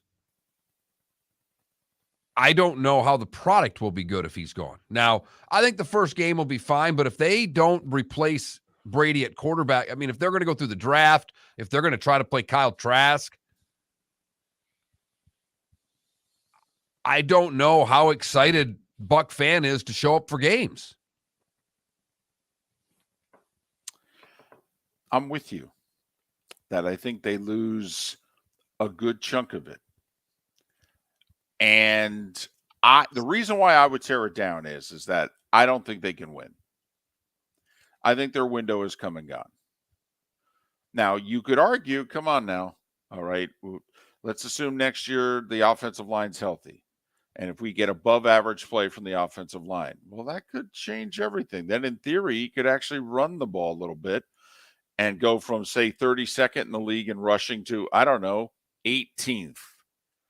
But then with those wide receivers, Mark, if you're 18th in rushing, you could be top 5 in passing with those receivers if you get the right quarterback. And then if, let's just say you're 4th in passing and 18th in rushing, well, you're going to be a pretty damn good offensive team. You've won that division, David. I'm not joking. You've won that division next year. If you are telling me those are the numbers that the Bucs are going to put up, I don't even care. If their defense stays the same, doesn't even get better, they're going to win the division. And remember, you are in the NFC. Not to be confused with the AFC. A little easier to win in the NFC. Particularly in the NFC South, of which there's not a team that's not a grease fire right now. I mean, let's be honest.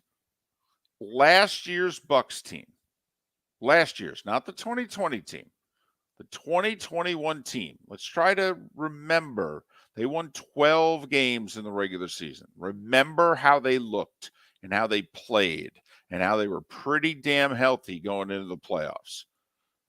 All right. Mark, that team would go to the Super Bowl this year out of the NFC. I really believe that. First off, because I think the Niners would have had to go to them. So I think they would have, okay, but they beat this year's Phillies team, or Eagles team. You know what I meant. Okay. And Spitz is saying they won 13 games. I mean, I think last year's Bucs team would represent the NFC in the Super Bowl this year. I think it'd be a hell of a game against the Niners. I don't think you're wrong. I think that's a hell of a football game right there. One more team in the NFC. By the way, just one more team. And Dallas might be that team. Dallas played really well against Tampa. You know, we can't discount what the Cowboys did last week and how they looked all season, because so much of that Washington game is in people's head. And as you've pointed out, David, from the get-go, is that you don't think their heart was in it. And the way they played last week looked like you're right. So maybe Dallas is that third team in the NFC that we're not really giving the credit to that they deserve. There's a lot of reasons behind that. But the question mark that I have to all Bucs fans as to what it is they should do in the future is, how quickly do you think you could get back to last year's team? Not the 2020 team that won the Super Bowl. How quickly do you think you can get back to last year's team? Like, Mark, look what the Eagles did. You know, the Eagles had their run. And they had their run with Wentz/Foles. You know, 2017, they went to the Super Bowl and won it. 2018, they came back. They went to the division round. 2019, a whole bunch of injuries. It was just game of them to win the NFC East, and they got bounced in the first round at home. And then 2020, it kind of bottomed out. Now, they cleaned house. They fired the coach, and they retooled on the fly. Snuck into the playoffs last year at 9-8. And now look at where they are this year. 2 good drafts, 2 good off seasons. Boom. And that's where I think the Bucs are. You get a pass rusher in the free agency. You find one on the offensive line, maybe one defensive player in the draft that you can plug and play. I don't think that they're that far away, except for, unfortunately, it looks like the quarterback position. Now, you know, this is where also, did the Eagles get lucky? Do the Eagles owe a huge debt to Jalen Hurts? He's making them look great here. I mean, not a lot of guys taken to the middle of the second round. I mean, think about what he's done. He's gotten better every year. That sounds like, yeah, no kidding. Yeah. Don't we wish that was the case with all our quarterbacks, right? They seemingly they took a full jump every year. Boy, how great would that be? You can draft somebody in the first or second round, and you can say, listen, first 5 years of his career, every year he's going to go up another step. Really? Fantastic. That's what he's doing. And that's why, to me, you know, I'd be at bended knee. And I think Tom's gone, but I'd be begging him to stay. I'd be making the case that we're making right here to say, where, if you're going to play next year, are you going to get it better? Well, I think the best thing that you've got going for you, you've got the 2 things. Obviously, is he's, you know, familiar with everything, life and football in Tampa. He spent 3 years now. And I think when you're in your mid-40s, that means more than it does when you're in your mid-20s. But the second thing is, you could look at him and go, Tom, you're only playing to win a Super Bowl. To win a Super Bowl, you got to get in the playoffs. Is there an easier way to get in the playoffs than to be in the NFC South? I'll sit back and await your answer. And that question in and of itself, if he wants to play, would still put Tampa high on the list of places that I would want to play next year.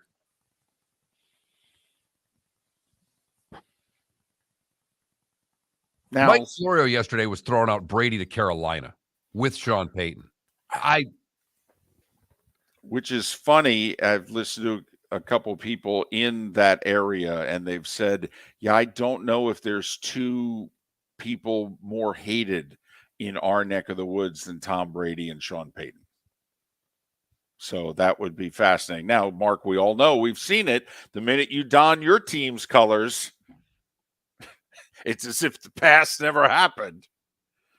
Well, and I find it ironic that they think they could get Peyton because they'd have to give up compensation in the division. Would be interesting. And Florio's philosophy was, well, hey, look, they're going to lose him eventually. Get something for him, even if it's in the division.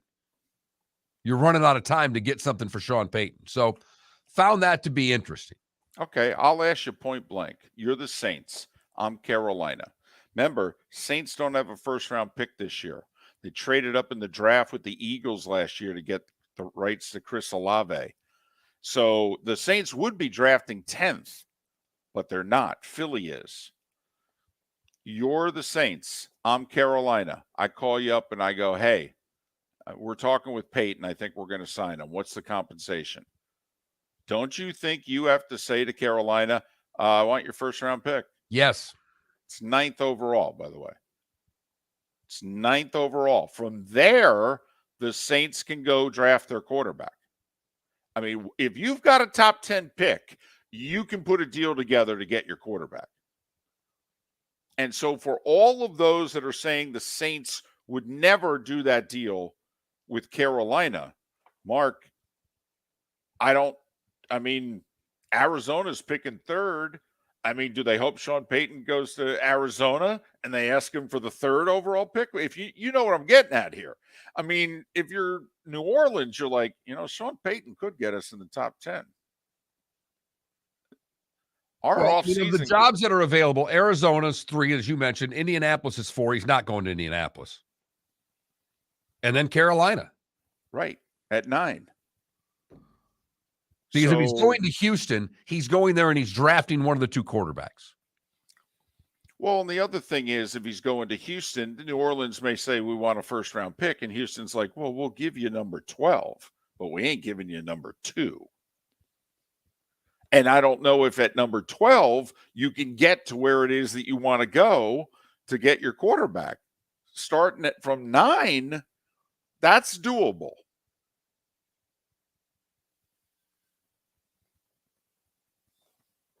But back to Tom Brady, it still becomes, where's the easiest place to make the playoffs?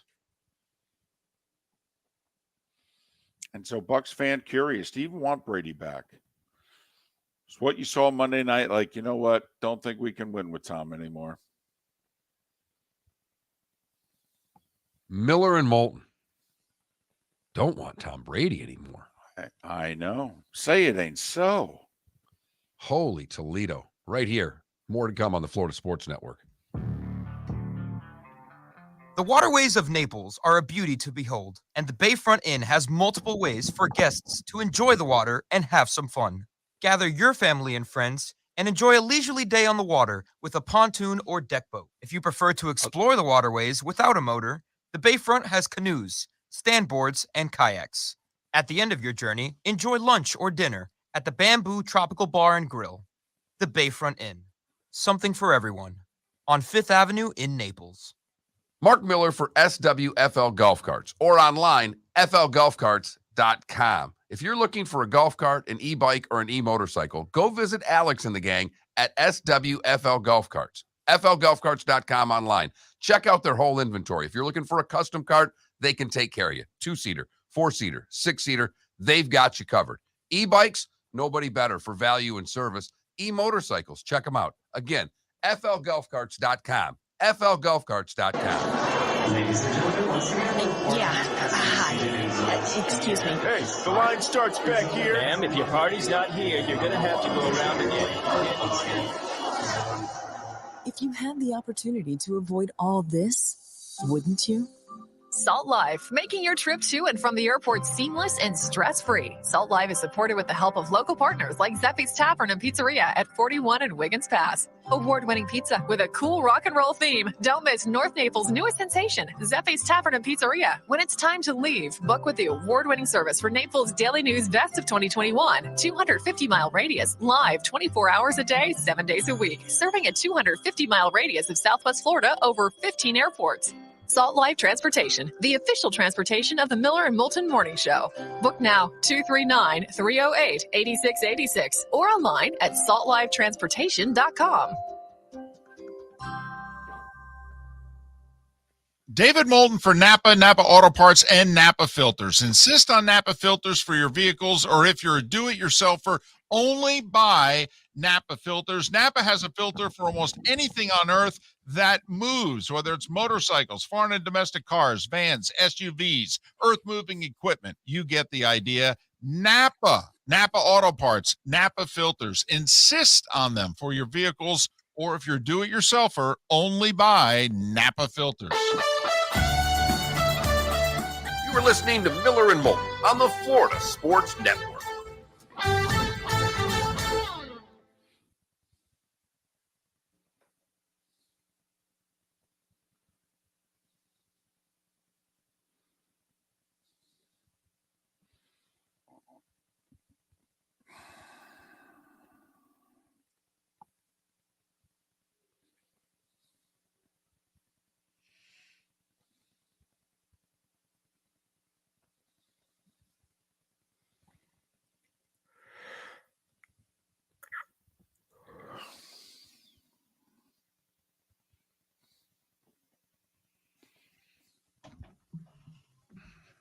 There is nothing worse than gated communities' neighborhood Facebook pages. They are an angry bunch of people. There is never anything good that happens.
So the grandchild is over for the first time in terms of, I don't mean just a visit. I mean, like, we're watching her for the day. So, you know, our house is not exactly a kid's house. Although the wife's been saving up a whole bunch of stuff. So be interesting to see how this goes.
Beast mode. My problem, by the way, was the play calling when you had first and goal from the 5 and first and goal from inside the 3. I mean, they did not attempt a running play. They ran 6 plays in those sequences, all of them passes. Come on.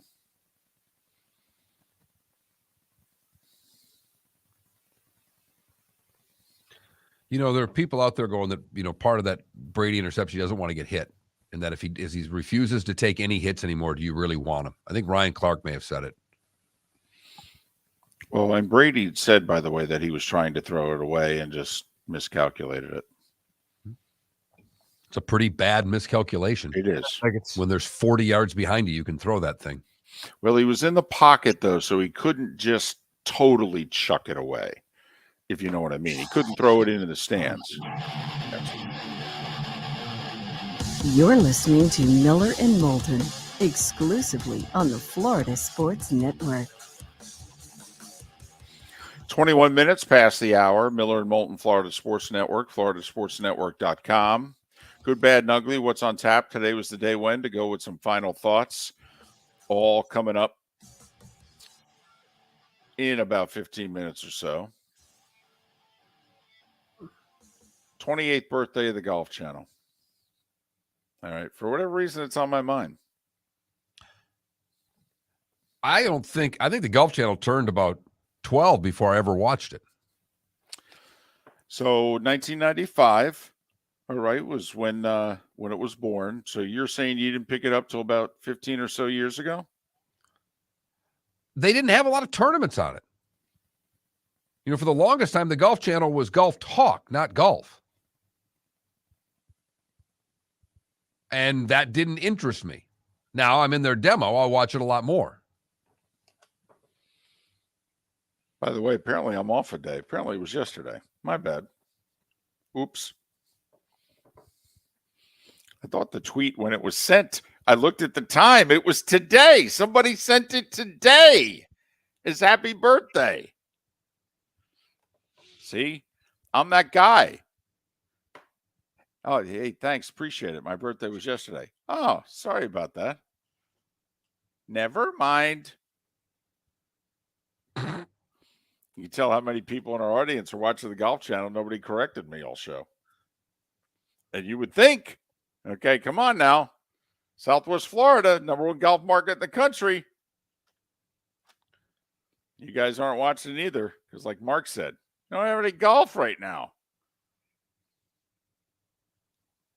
And the other part about the Golf Channel is that they're not addressing live golf the way that I think they should be. Well, I mean, they're kind of in a pickle, a little bit, yeah. And by a little bit, I mean like they're in a jar full of. Then trash it, throw it under the bus. But you're right. I mean, it's not really the Golf Channel; it's PGA Tour Channel.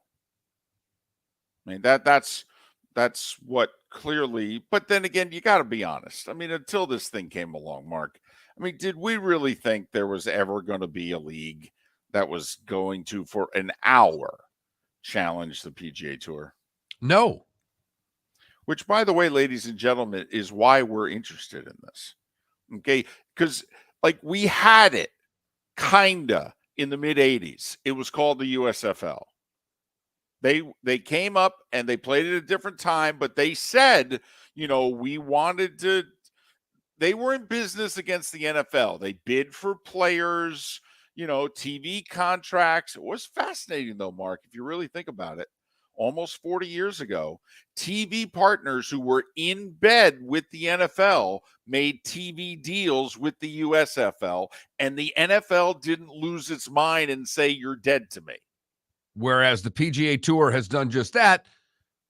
And a little bit of revisionist history, because USFL, even though they ended up, you know, winning but losing, the USFL for a short time dented the NFL. They were taking players, good players. And they also, in their 3 years of existence, they had a couple of years where, first off, they had about a half dozen successful franchises. I mean, who were averaging 40,000 a game. I mean, in the spring, I mean, imagine if we had a spring football league right now that a team was averaging 40,000 a game. We don't even get 40,000 people in Birmingham for the season for all their games, basically. You know, imagine a baseball league that comes out of nowhere and is legitimate competition to Major League Baseball. The one league that's really never had it. You know, NBA had the ABA. Hockey had the WHA. Football had the USFL. Baseball's never, in our lifetimes or really any other, had actual competition. And after the USFL came and went, think about it. We went 2 generations with no one taking on any of the major pro sports leagues. There was a time that they tried the team tennis thing to try to see if they could take on what was going on. It failed miserably. Auto racing's had their different things that have happened. It's never been a positive to the sport. But the 2 leagues were around at the same time. It was just what, the open wheel racing had its own thing there for a few years. They did. They had a rival league come up and they went to war and it hurt that league, and that league's never been the same. Nope. And there are people in golf that are fearful that the same thing could happen to golf. And I think they're right in their fears. You and I talked about it. The Sony Open, it's on in prime time, and you're flipping on, who was it? The Buckley kid that is apparently from Naples, and you had Kirk on there, and then you had the player who won it. I mean, it wasn't like there were names on top of that leaderboard. And that's the week after the Tournament of Champions. Most of those guys stay and play in Hawaii the second week. They didn't this time. They only stayed for the 1 week. By the way, the first week, remember, what do we have now on tour? Elevated events. And the first week was an elevated event. See, you won it. You got like 2.4 million. You won last week at Sony. You made over $1 million less. Funny how guys play for bigger purses. Oh, that's interesting. That's interesting. Right. If I were to start a rival golf league, I would probably just want to pay the players more and give them bigger purses and see if they come. In fact, I might even throw a no-cut rule in. Which is, by the way, the biggest thing. If the Saudis fake sold this to Mark Cuban and you put a cut in after 36 holes, would the league be okay then? No, but if they had started it, Mark, if somehow, some way, you know how you can have the silent investor, nobody knows who is providing the money for this startup. If somehow, some way, this could have came about, not knowing where the money was coming from, I don't think the reaction would be 15% of what the reaction is now. I don't think it's the money. It's all about where it's coming from. Oh, I know. And that, they would look at it quirky, no cuts, only 54 holes. Wait a minute. Shotgun starts. To me, it would come off like a spring league. It'd be like, wow, that's different. But no, I think it's all about its Saudi money. That's it. And that I think a lot of golf fans would be looking at the PGA Tour going, like, if by chance it was European money. Or like you said, it was Mark Cuban and a bunch of his investors. Okay, I think people would be saying, well, actually they're making a few good points. I mean, why shouldn't the guys play for more money? You'd play for more money, wouldn't you? And some people would go, 72 holes a lot. We don't necessarily have to have 4 days. We could have 3. Just think if people dug in and realized how much business this country does with Saudi Arabia, maybe they'd lighten their stance on this just a little bit. I think people don't want to know how much business. They're don't. Uncomfortable. No, they should. But I would. I mean, we've had the texts we get are visceral. I mean, yes, angry. Yes. Yep. And that ain't changing too. Ever. And Mark, I don't even know if they sold it off. First off, I don't think it's possible. Who the heck could buy it? Who could have the pockets that they have? But if they sold it off, which is why I think they need to have a second wave. Okay, they made their initial, but in theory, they got to compete going down the road. They're going to need younger golfers.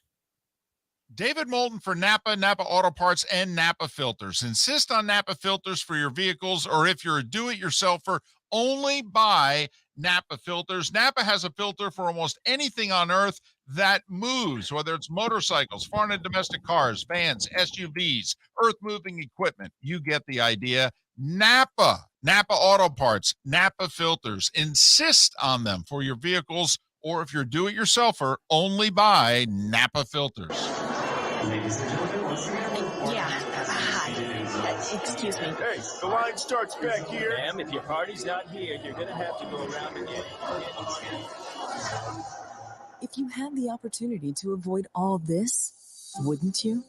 Salt Life, making your trip to and from the airport seamless and stress-free. Salt Life is supported with the help of local partners like Zeffy's Tavern and Pizzeria at 41 and Wiggins Pass. Award-winning pizza with a cool rock and roll theme. Don't miss North Naples' newest sensation, Zeffy's Tavern and Pizzeria. When it's time to leave, book with the award-winning service for Naples Daily News Best of 2021. 250-mile radius, live 24 hours a day, 7 days a week. Serving a 250-mile radius of Southwest Florida over 15 airports. Salt Life Transportation, the official transportation of the Miller and Moulton Morning Show. Book now, 239-308-8686, or online at saltlifetransportation.com. Mark Miller for SWFL Golf Carts, or online, flgolfcarts.com. If you're looking for a golf cart, an e-bike, or an e-motorcycle, go visit Alex and the gang at SWFL Golf Carts. flgolfcarts.com online. Check out their whole inventory. If you're looking for a custom cart, they can take care of you. 2-seater, 4-seater, 6-seater, they've got you covered. E-bikes, nobody better for value and service. E-motorcycles, check them out. Again, flgolfcarts.com. flgolfcarts.com. You were listening to Miller and Moulton on the Florida Sports Network.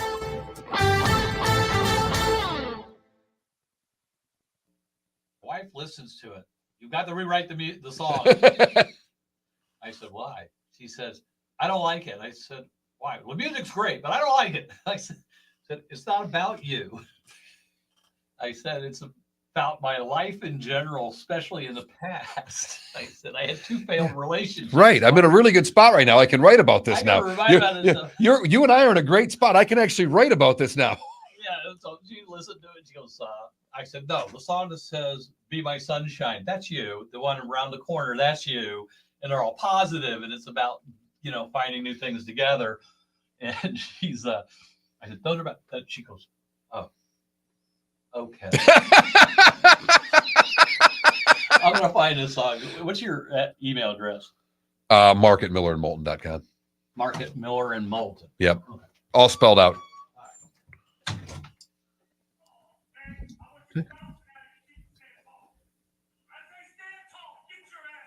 Did you see that? What a clown.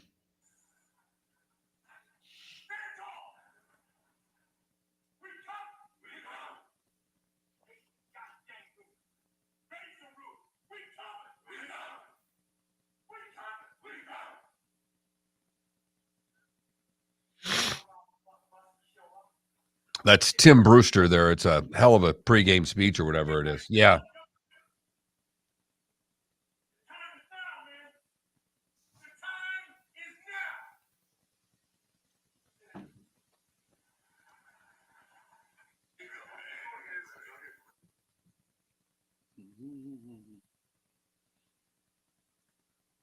All I thought of when I heard that is Bill Murray. Isn't this guy overdoing it a little bit?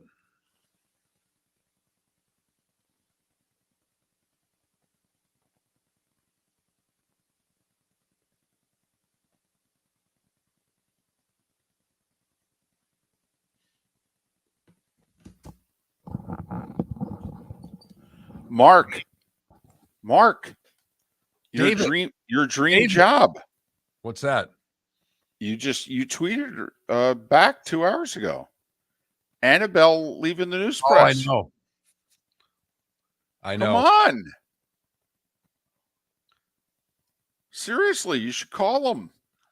Right, because I'm such a good writer. So what? So what? You could get it done. Hell, could get a ghostwriter. Okay. Besides, it's food. Oh, I know. And then besides, everything's, you could turn it video, news-press.com. You're a local personality. You cook. I think you got to make your case. I wouldn't even know who to make it to. I wouldn't even know who to call. Well, I can't help you there. Dan DeLuca's still there. Ed Reed still there?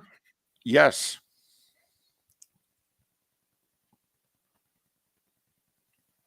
Uh-huh. Do I still have Ed Reed's phone number? Nope. Do I still have Dan DeLuca's number? How do I not have Dan DeLuca's number? I'll be damned. Contacts. Ed Reed. No.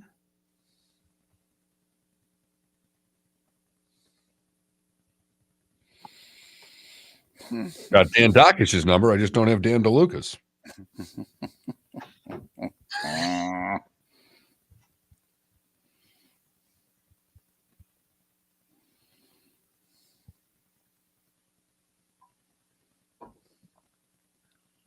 Did he ghost John there when John tried him?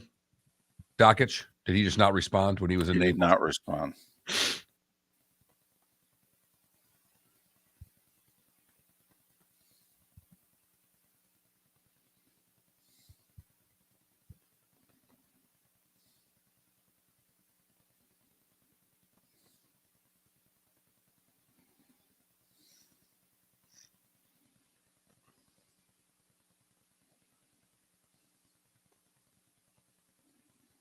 Ten seconds.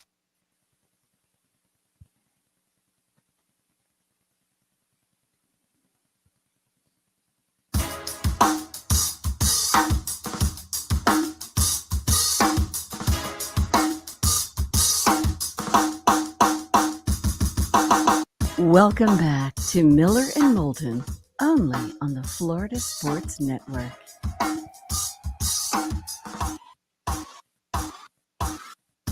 "22 minutes until the top of the hour, 17 until we're done." Miller and Moulton, Florida Sports Network, floridasportsnetwork.com. Roy Cummings, the aftermath of the Bucks tomorrow. Matt Canada, aftermath for the Dolphins, on the show tomorrow, at the very least. Of course, a Football Friday. Pat, coming an hour earlier on Friday. 7 works for him on Friday. So, Pat Kerwin. If it works for him, it works for us. There you go. And we'll have a Jags guest. They are the last Florida team left standing. Notice how they're not the South Georgia Jags anymore, Mark. I haven't heard you say that in a while. Not since last week.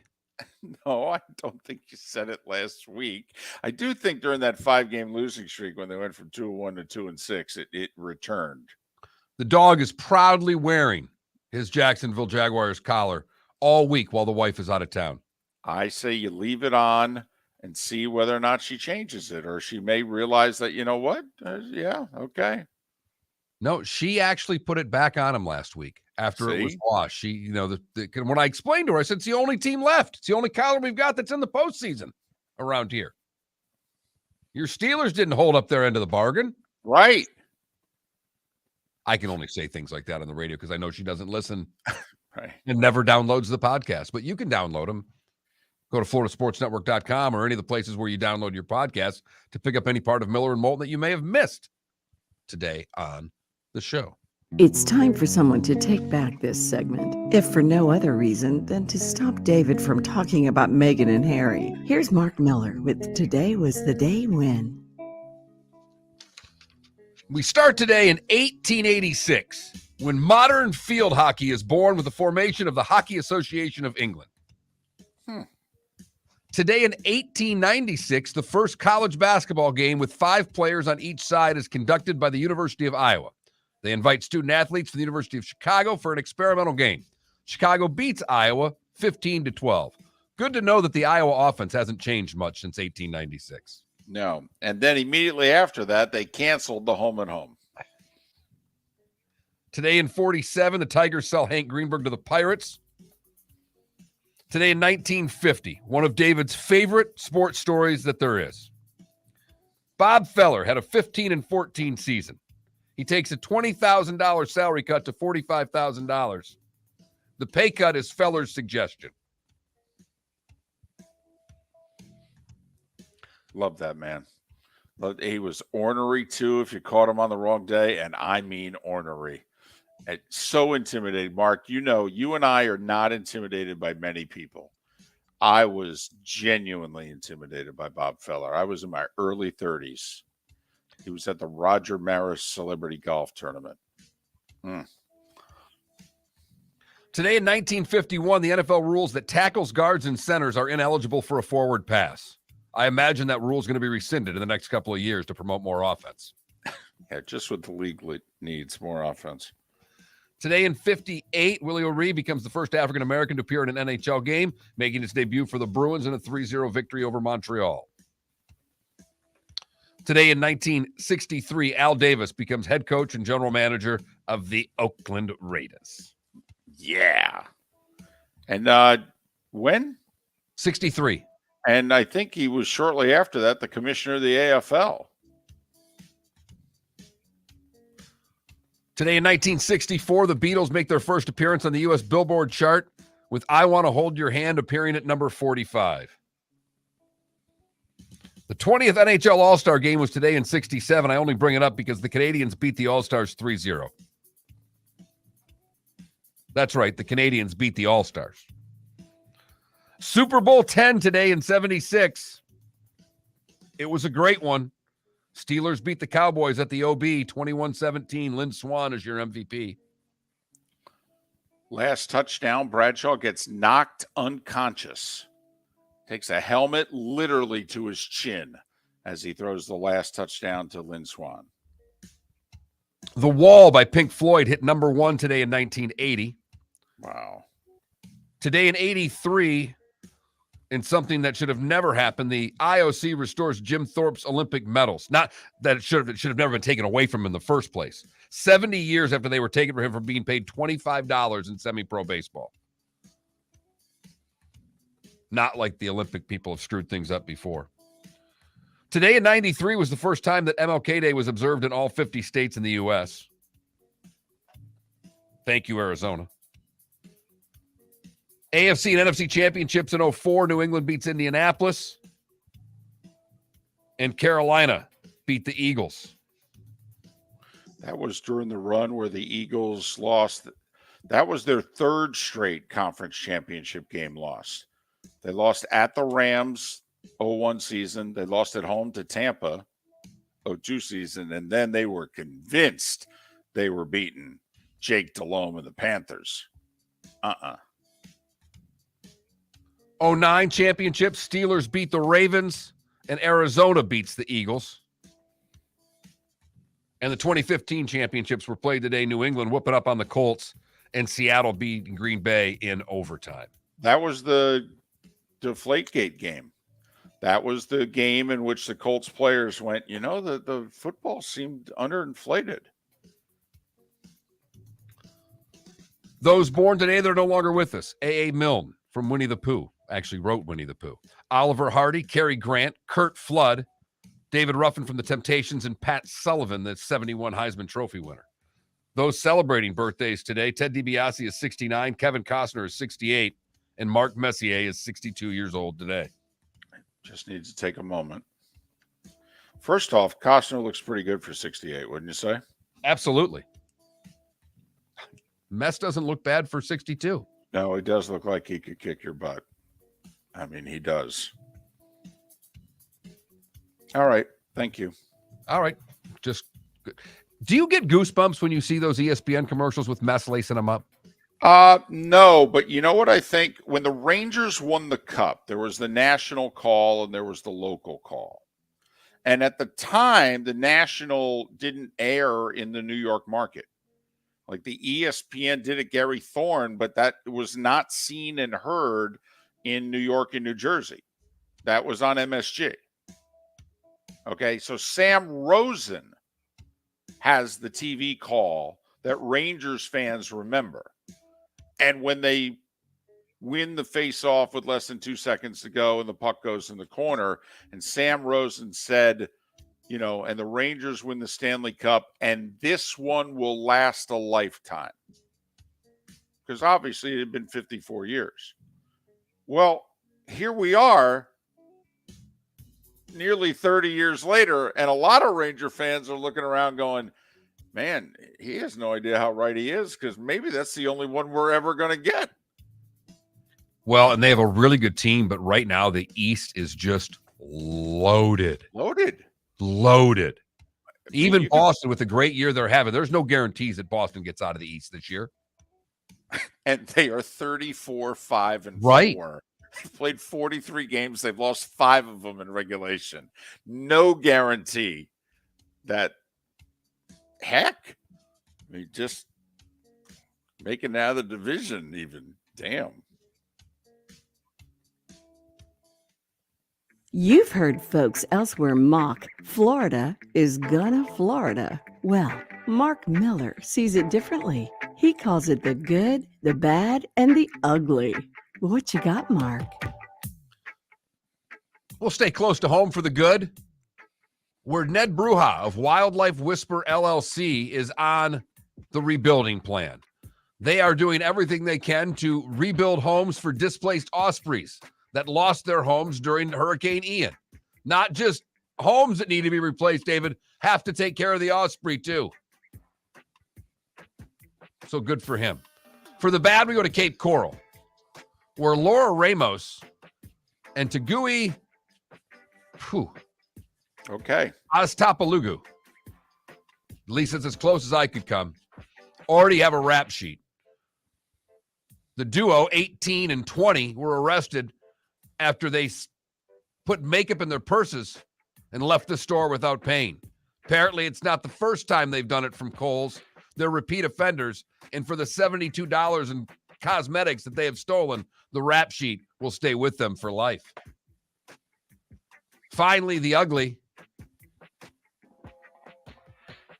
We go to Punta Gorda, where a 63-year-old man was caught dumping over 500 pounds of sewage into vacant lots.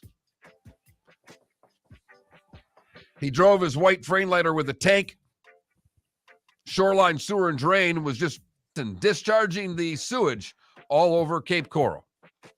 Or I'm sorry, all over Charlotte County. Fortunately, he was stopped, but the stink was not. And that is the good, the bad, and the ugly on today, January the 18th, 2023. Man, that story is unpleasant. Yeah, a little this, little that going on. Not the biggest and best of sports nights tonight. Got 9 games in the NBA. The Heat are in action. They're in New Orleans. The Heat are a 3-point favorite. You know what that says? That means New Orleans must have like 3 starters who have already announced they're not playing tonight. I mean, we know Zion's hurt, but my goodness. Why in the world are the Heat a 3-point favorite in New Orleans? I think you figured it out. Gators in action tonight, 7 o'clock SEC Network at A&M. This is one of those games, if you're going to sneak into the NCAA tournament, I know it's on the road in conference, but you're better than them. Just go get the win. 100%, David. Sticking the same thing. This is a game that the Gators need to win. Because they're out right now. I don't think they make the tournament right now. So they need to, all these wins on the schedule, they need to grab them. Only game with ranked teams tonight. Marquette's hosting Providence. That's a 9 o'clock game, probably FS1. And I know A&M's favored, but if you're the Gators, you're thinking, come on, we're better than them. And late night, if you're staying up for the West Coast hockey action, Lightning at the Canucks at 10 tonight.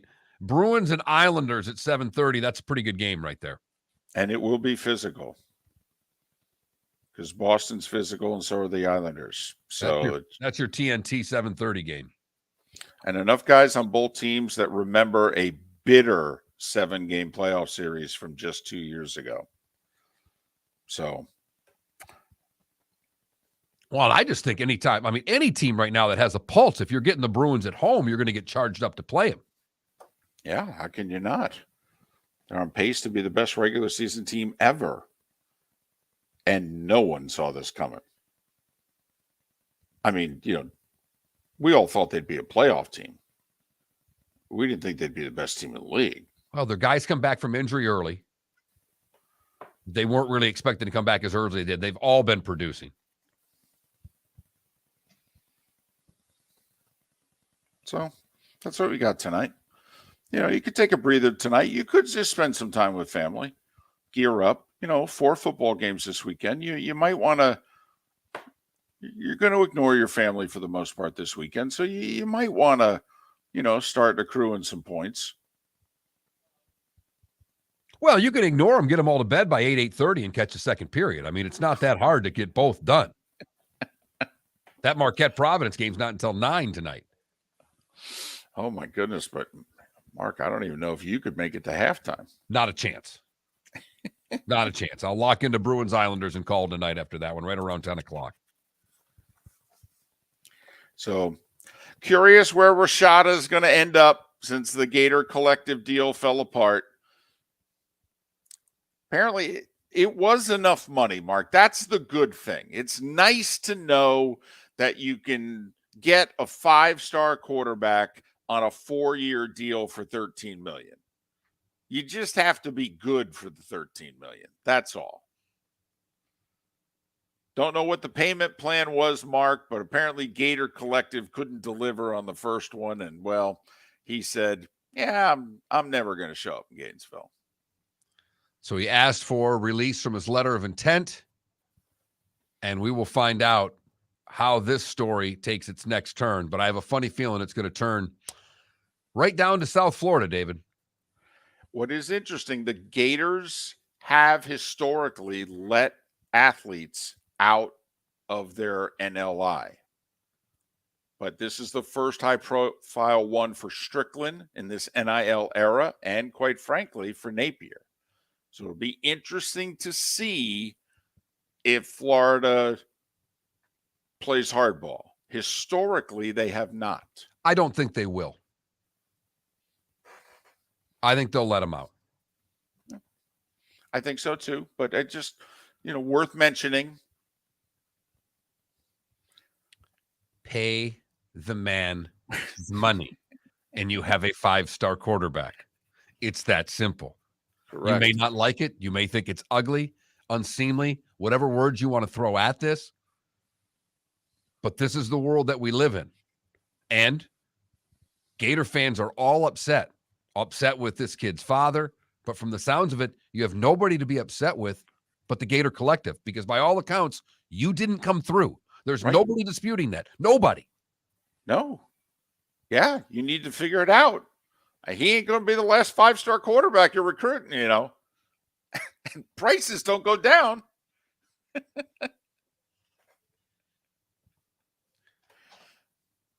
We'll start getting into divisional weekend tomorrow morning, 6 a.m. If you missed any of the show, go to floridasportsnetwork.com to download it. Thanks for listening. 6 a.m. tomorrow morning. We'll be back right here on the Florida Sports Network.